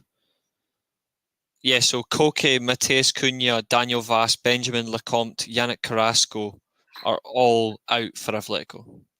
Yeah. It's big losses. They still have Jimenez, Savic, Mandava, Verschalco, Lodi, Oblak, their main front three. And also they've got Correa in midfield. It'll be Herrera, Kondogbia, and it'll be Llorente in midfield. A lot of people have wrote Atletico off. I wouldn't write them off just yet, but they can be beat.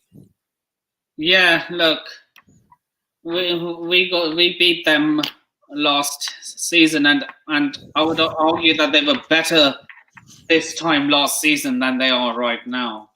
I agree with you. They were far better. The league form wouldn't disagree with you either. I think purely they went all out for the league. You would expect their form to dip naturally. But with that, I think that extra year, even though their league form has dipped, they've matured as well in Europe as a team. They've matured more, and that's a problem. That's why I think they're the dark horse. They're still the dark horse team to win the tournament. Yeah. I honestly think I wouldn't be surprised if it's a Man City Atletico Madrid final. It could happen. They've lost so many of them, but it could necessarily still happen.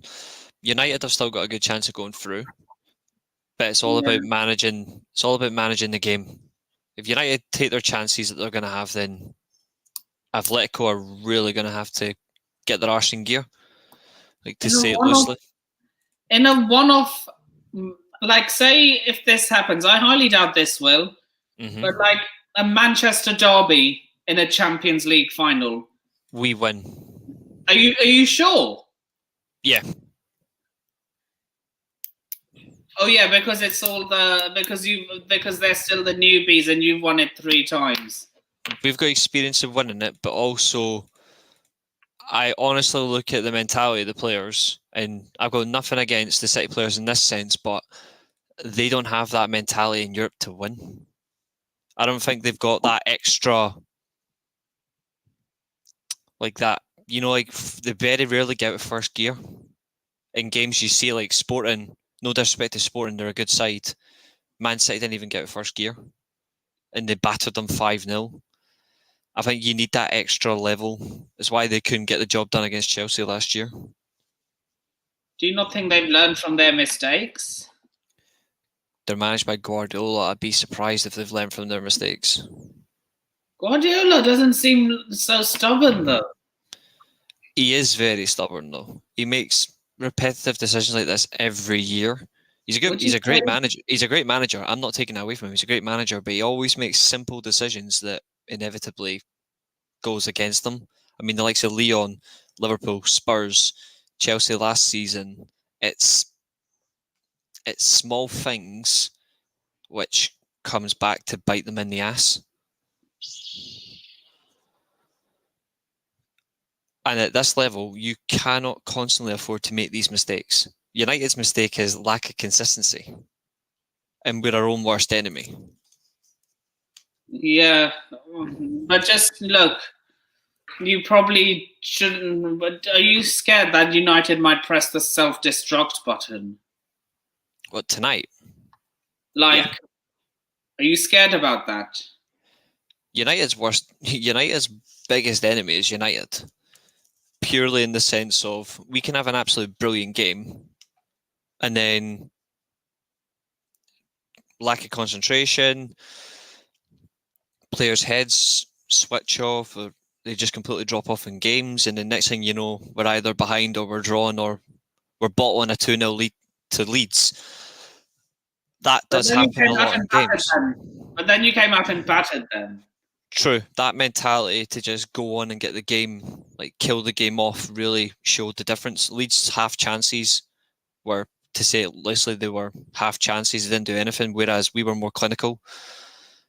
It's the only way we're going to get past Atletico. We need to be clinical because the 3 forwards, whoever they play up front, it's out the 4 forwards have got Correa, Griezmann, Suarez, and João Felix. Whichever 2 play ahead of the midfield 3 tonight, we really need to keep them quiet. I'm hoping, and I say this in the nicest way possible, I'm hoping their front 2 tonight is Griezmann and Correa. You don't rate Angel Correa? It's not that I don't rate him, I do rate him. It's in terms of out of the 4, he doesn't have the most European experience. He doesn't have the most experience out of the 4. And he's not as dangerous, in my opinion, as Suarez. He doesn't have the intelligent movement of Felix, whereas Griezmann is a very complete player. And I think Griezmann does, from what I've seen in games for Atletico this year, Griezmann does better with Felix or Suarez. Him and Correa, they're too similar and it hasn't worked well. Yes, they've got goals and assists together, but it's never really been convincing. Angel Correa has one. If Angel Correa scores, Atletico are likely to win the tie. They're just going to shithouse. Look, there's a stat that I don't know who. I don't know. It was someone on. I think it was Kendall Rowan. Shout out to her if she's listening. But she shared a stat on Twitter. Saying that every game Angel Correa or every Champions League tie Angel Correa has scored in, Atletico have gone on to win that game or tie. Well, there's always a first time for everything, isn't there? Yeah. He is a good player, don't get me wrong. Like, everything I've said about him is purely from what I've watched. I've got nothing against him. I think he's a fantastic player. But if you ask me the front line that I would prefer, it's Griezmann and Correa. The one I don't want is either Suarez, Griezmann, Felix, or Suarez, Felix. I do not want either of those combinations because Suarez is still destructive in front of goal. He scored a 45-yarder at the weekend. Griezmann is just absolutely brilliant on his own. I'm annoyed that we didn't bother to sign him a while ago. He's one that I felt got away. And João Felix is he's just Kaká version 2. So many people don't rate him. That's because they're blind. But don't you think he's having a poor season, though? No, not really. I mean, he moved from Benfica to Spain for well over 100 million. For any for any teenager moving for that amount of money, that's going to be very difficult to adapt to, especially because you're going from an attacking team like Benfica, who love the possession, love to press on the ball, far more expansive than Atletico, whereas Atletico are compact, counter-attacking football, very disciplined. It's completely different. So it's not easy to adapt.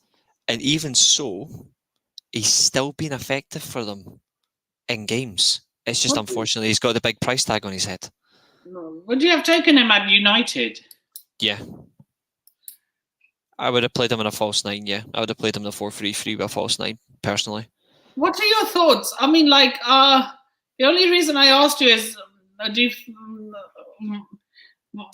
By all means, I'll answer you, honestly. Felix. It's because I saw a video from HITC Sport. Oh, right, yeah. You know the guy who Michael Ramsey. Yeah, he's a bit of a weirdo. He thinks João Felix is shit. You know that Gordon Ramsay gif when he goes up to that woman, he calls her an idiot sandwich? That's what I think of Michael Ramsey. Yeah. Like he's the well, he's basically their version of Craig Burley or Steve Nicol or the Charlie crap from Sky Sports News. He's basically their equivalent. He is just deluded. In fact, I'll even go one further. He's the Gabriel Bonglahor of their channel. Like, that's what he is. He is. If he does not think João Felix is a good player, then he should not be watching football. He should be watching something like cricket. I'm not a fan of cricket, so it was the first word that came to mind. The funny thing is, he rates Romelu Kardashian. Well, that makes sense then. So he definitely doesn't understand football. Did you rate him when he was at Inter Milan? Lukaku? Yeah. Well, not really. So those goals didn't fool you then? It's not that it didn't fool me. He was great for them, but you got to think about it. In that league, you get so much time on the ball that 100 million touches of Lukaku, which any player would honestly give him because he's that bad. You could give him 5, 6, 7 touches on the ball. Defenders would chase him, which is normal, but he would always spoof it up so easily because he's just got such a bad touch. He's a fantastic finisher, very strong, very physical. He's got pace to back him up, but he's got the first touch of a donkey, and I don't rate him at all. Like, I don't rate him. Even when he was at Inter? Yeah, I'll be honest, I just don't rate him. So those 20 plus goals beating Ronaldo to the Golden Boot in Serie A, they didn't fool you, no? Well, Ronaldo beat him the first time, I'm pretty sure. So think about that. I'm pretty sure there was a season in which he was outscored by Lukaku, Ciro Immobile. Yeah, he was outscored by Belotti and Immobile in a few seasons. Wasn't Belotti, it was just Immobile, Quagliarella and Lukaku. Yeah, so that season must have. What do you think of him that season? Did he fool you then, or did you still say, nah, he's not good? It just suits him better. It's just in terms of team style and how the league is played, Italian football is better for Romelu Lukaku than the Premier League is. I think if you look at it, if he was to play in the if he was to remain in the Premier League after this season, which to be fair, I'd be surprised if Chelsea keep him. If he wants to stay in the Premier League, there's only realistically one club he should be playing for. Man United? No. Tottenham? Yeah. I thought you were going to say Arsenal because... Not their type of striker. They don't play like that sort of like long ball into the striker. They like to control the play along the ground. Lukaku likes it very direct, like over the top, like or straight to his feet, where he's got his back to goal. Arsenal don't play like that. United don't play like that. Chelsea certainly don't play like that. Do Tottenham play like that? Do Tottenham play long balls? It's not about long balls. It's playing directly to the striker in that over the top area. Whereas Heung-min Son plays across the ground because he's the best left winger in the league. You honestly think he's the best left winger in the Premier League? Heung-min Son, yeah. Yes. Yeah, and I think the likes of Sané, he's a fantastic player. Marcus Rashford at periods of time, he's a fantastic player. Martial, when he was at his best, when he was in the Premier League, one of the best. City have got an abundance of wingers. But if you ask me who the best left winger is in the league, personally, I still think it's Heung-min Son. What are your thoughts on Serge Gnabry being linked with a move away from Bayern? Please come to Man United, I beg. That would be the biggest troll thing ever. Well, we did sign Van Persie, so... Look, because it would be because it would trigger so many Arsenal fans. I would love it. Yeah, I'm going to say this now because not many people know this. Only a select few do. Before we signed Jadon Sancho, even though I love Sancho, I kept telling everybody the one I wanted was Serge Gnabry. But do you honestly think he would go to United, given the fact that, let's be honest, he is at Bayern Munich, but he is an Arsenal fan? He's an Arsenal fan, but Wenger binned him. Unfairly, in my opinion. Any love for the... Do you see when he scored against us and then he scored against Tottenham? Mm-hmm. He said North London is red, and then he said London is red. Clearly, he's an Arsenal fan. Yeah, but he could also,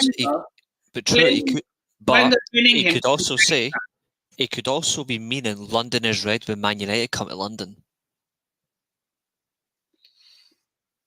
I don't know who he supports, but Wenger did bin him unfairly, and I think, and also he wasn't particularly used properly by them. Even like Reece Nelson needs to get away from Arsenal permanently. He's never going to get. I think he's a good player. He's never going to get a chance.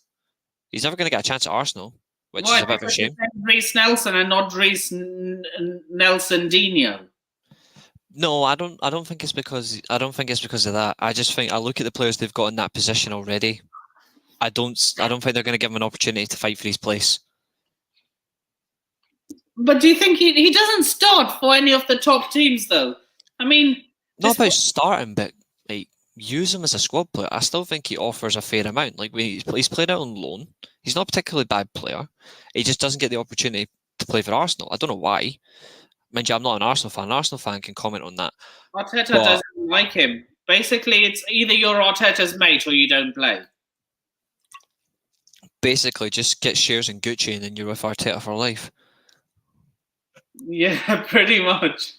But in all fairness, though, if Serge Gnabry was to leave Man United, leave Bayern Munich, honest to God, I hope Man United would sign him on the dot. I would play.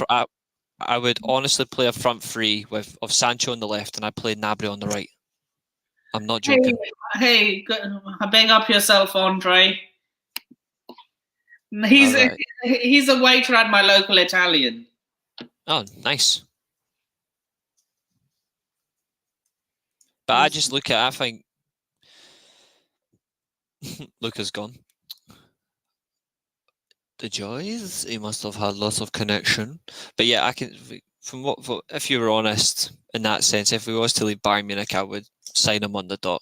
I'd offer him a contract. Decided to kick me out. That's StreamYard for you. Yeah, if I was saying there, if Gnabry was to leave Bayern Munich and Man United made an offer, honest to God, I don't care how much they offered him as a wage. get him in because So, I absolutely adore the man. I absolutely adore him. so okay, so if he also, how much is CR7 on? Ronaldo's on nearly like 500. Like he's on like what 580 grand a week, something like that. Okay, so like say if he asks for 800 grand a week, would you say that's too high? Make Well, him higher? he ain't gonna get it. At best at United, he would get around 250. I'm just saying, like for him as a player, he's got a fantastic record for Bayern Munich in terms of success, in terms of goals, assists, and also trophies. Fantastic record for Germany, where he's got half and half. Half like in terms of assists per goals, it's near enough 50-50. He's a fantastic player. I would honestly sign him, and I would play him in a front three. Rashford and not Rashford, Sancho on the left, him on the right, and whoever they were to choose up front. Whether it be they put Rashford back in the middle or they sign a striker. I would honestly have that as a winger. For some reason, I see Jurgen Klopp trying to tap him up. I don't think he will. I think Klopp will go. I think Klopp will fight for Jared Bowen. Bowen? Yeah. Do you rate him? Yeah, I do. I think Jared Bowen's a very good player. I think a lot of people are sleeping on Jared Bowen personally. I think he's got a lot to offer in the game. He's a talented young player, very physical, gets stuck in, scores important goals. He is carrying West Ham as well. So you're saying he's a better player than Antonio? At the moment, definitely, because Antonio's form has fallen off a cliff.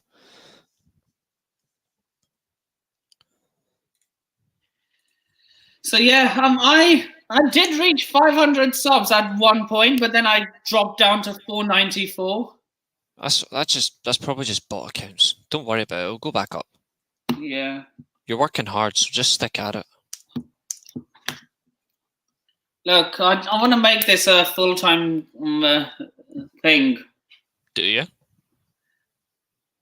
Like I want to be I want to emulate what AFTV are doing. What, be very edgy and have somebody as deluded as Ty saying, "I blame the rain"? No. Oh, thank God. No, you can be successful without being delusional. Well, that's true. Whereas I'm successful and I'm not delusional. Look, I've met Ty in real life, and he's a really nice guy. He's just deluded. That's what. But I think he just does that for the cameras. To be fair, a lot of them do that. But even so, like, don't play to that. I hate people that play towards the camera. Like, just be yourself. That's just my personal opinion, though. Obviously, I'm not going to tell people what to do. My personal opinion is just be yourself. Yeah, I'm going to be myself. I'm just not going to let myself become delusional. That's all. So Chelsea are not getting top four then? Maybe, maybe not. Just remember, Nippon, yes, your predictions at times are a bit outlandish, a bit nuts, a bit crazy. But it's fair game with yourself. It's always fair. It's never chatting shit. Although, to be fair, when you hear that people don't rate Alexander Isak, for example, then you really have to question humanity. But other than that, at least you understand football and you speak about it passionately. Whereas some just talk about football thinking they know about football, and they ask the most ridiculous questions that they don't even know what they're talking about, and they put you to sleep. Yeah. At least you don't.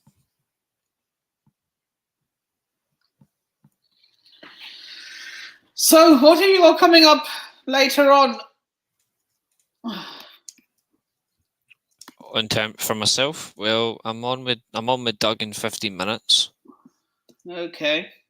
Just doing his match week predictions, and then after that, I am watching the game, and then I will be doing some artwork After the game, I'm not doing any reaction stuff. I'm not doing any of that. I'm just going to watch the game, do some artwork, and then tomorrow I've got a stream to prepare for.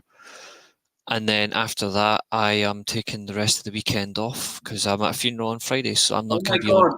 Who passed? My granddad. He passed 2 weeks ago. Oh my God! So sorry to hear. Was he German, Italian, or Scottish? Scottish. Okay, because you said you're part I've German. got a fair few. Yeah, I know. Which is so. Who is it in your family who's Italian and German? It's just like cousins and relatives, like my great grandside. So it's all from there, like grands above and all that. Okay, yeah. I'm sorry to hear. I'm sorry to hear about your loss. I appreciate that. Thank you. So yeah, that's why I'm taking the rest of the week off. So it'll be as of tomorrow night, because obviously I'm streaming. I'll be streaming for a little bit tomorrow. But as of tomorrow, I will not be streaming until Monday. I'm just going to take the weekend off. Channels either, because I wanted to invite you on Sunday. I could appear for a little while. Yeah. A small cameo is always nice. I mean, like, it's always nice to have new faces and the same faces as well. Yeah, sure. I'll appear for about half an hour then. Okay. Yeah. It's between 2.5 hours to 3 hours long. Just to keep the algorithm going, the watch hours going. Yeah, of course. Absolutely. I'll gladly support either way. Like, any way you want help, I'll gladly do it. So it's fine with me. So yeah, I'm gonna wrap up at 7 o'clock as well. Yeah, that's fine. I will need to leave just a few minutes before, just so I can be on time with Doug. But apart from that, obviously, it's good to speak to you. So yeah, fair enough. So yeah, who else is playing today? Benfica, Ajax. What's your score prediction for that?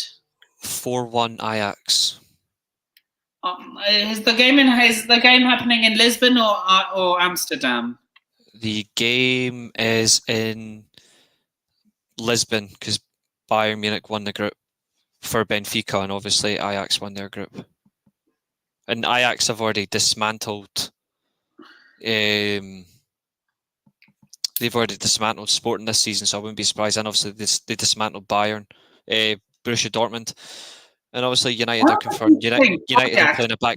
We're playing a back three. I honestly think Ajax are going to knock a big team out of the competition. Ajax will get semi-finals. You think?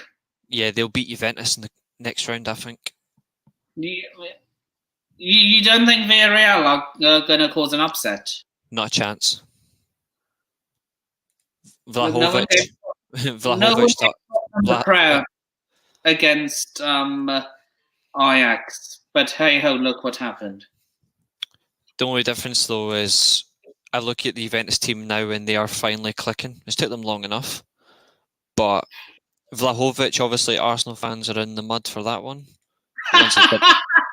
Scoring after what, 36 seconds, fastest Champions League goal.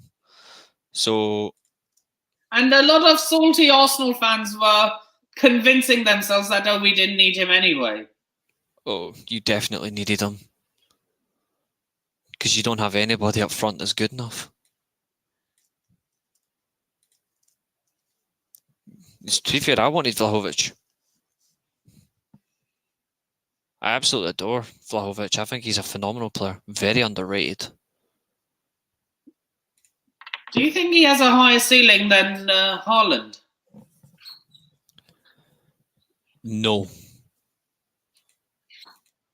But then again, though, that could just be me just saying it prematurely. Because Haaland is absolutely fantastic, but so is Vlahovic. I don't think you can realistically say who has the higher ceiling so quickly, in my opinion. I think right now it's better to just say these are two fantastic players with such potential. One of them's 22, the other's 20. It's realistic about where they go in the game for me, and then take it from there.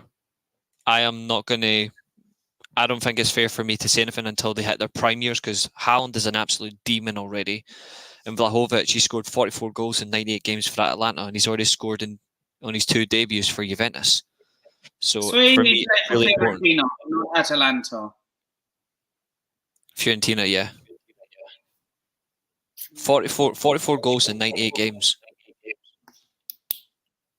Did you rate Luca Toni? And would you have wanted him at United?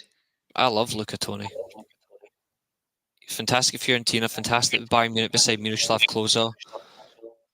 In terms of like that type of striker, yeah, I would have. I've got all the respect in the world for Luca Toni. I remember something like celebration. I didn't realise I was so much italic there.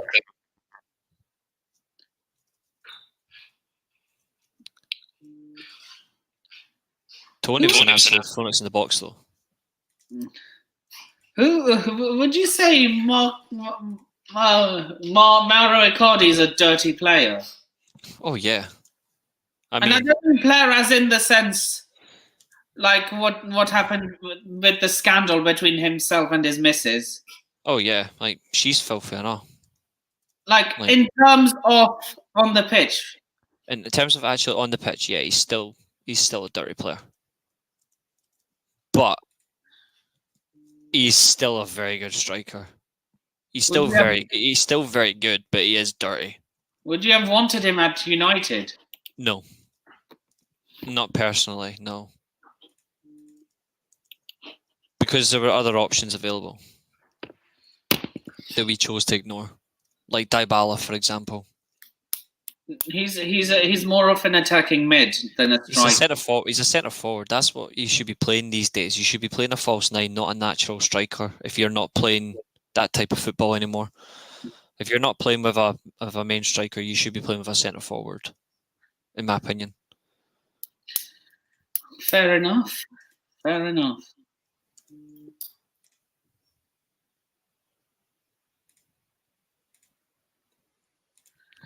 So,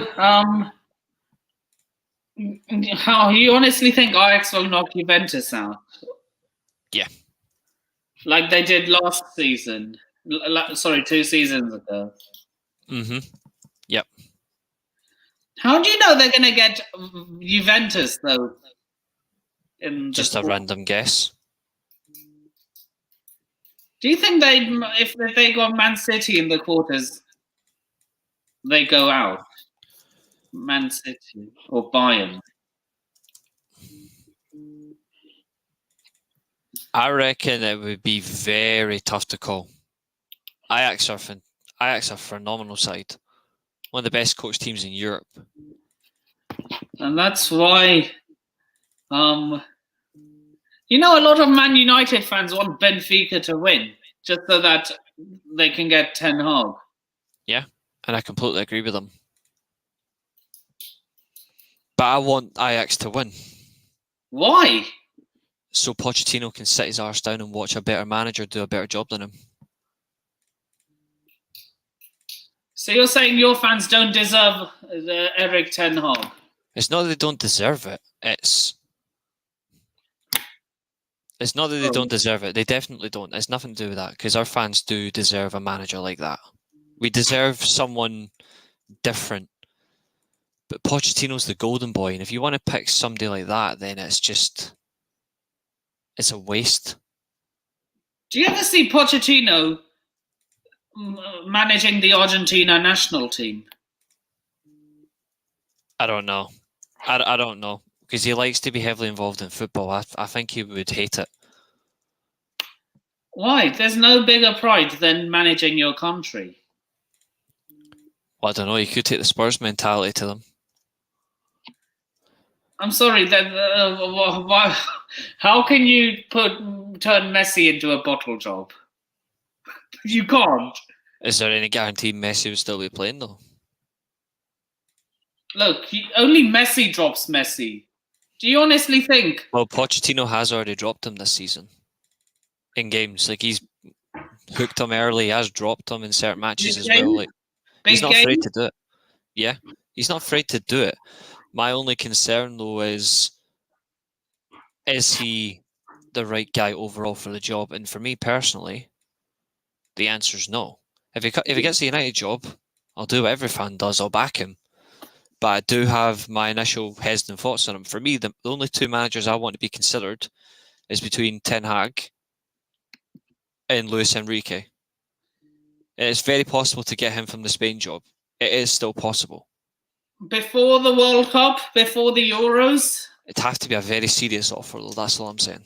It'd have to be very serious. If we got him afterwards, like kept Rangnick until the World Cup, do the World Cup, then bring in Enrique, I'd be all right with that. Because at least I know Rangnick's still involved in the club, which we already know he is. But it means the team's already in a more balanced position going forward for a new man to take over. Ten Hag is phenomenal. He's the one ideally that should come in. But if an opportunity arose to get Luis Enrique, you cannot turn that down. You'd have to be clinically insane, in my opinion, not to get this man. For me, he's one of the best managers in the world. And yet he won't be able to win Spain the World Cup. Well, he won the Sextuple with Barcelona in his first season. And he only just, unfortunately, didn't make the European Championship final, which they would have won. They would have beaten England. They would have beaten England. Well, anyone would have, but we move. Very true. Denmark should have beat you. But come on, let's move on. But even so, I think if an opportunity arose to get Luis Enrique, you wouldn't turn that down. No team would turn down Luis Enrique. He's a phenomenal manager. Top 5 in the world, personally. Who goes above him? Guardiola, Klopp. And I'd say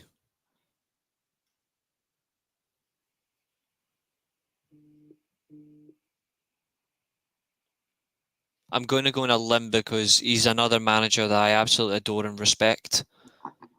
I would go on a limb and say Hansi Flick. Is this just German bias coming in? No. If it was German bias, I would have Nagelsmann. I would have Nagelsmann in that top 5 in terms of like order. And I love Nagelsmann. He's one of my favourite managers. But he isn't better than Luis Enrique yet. I think even though Hansi Flick's only been a full-time manager 2 or 3 years, already what he's done, he's 8 or 9 major honours with Bayern Munich, and now in a season and a half where he won the treble in his first season, and then he's went on and now he's managing Germany already, and they're in a very strong position going into the World Cup. Much better team now, very more aggressive on the ball.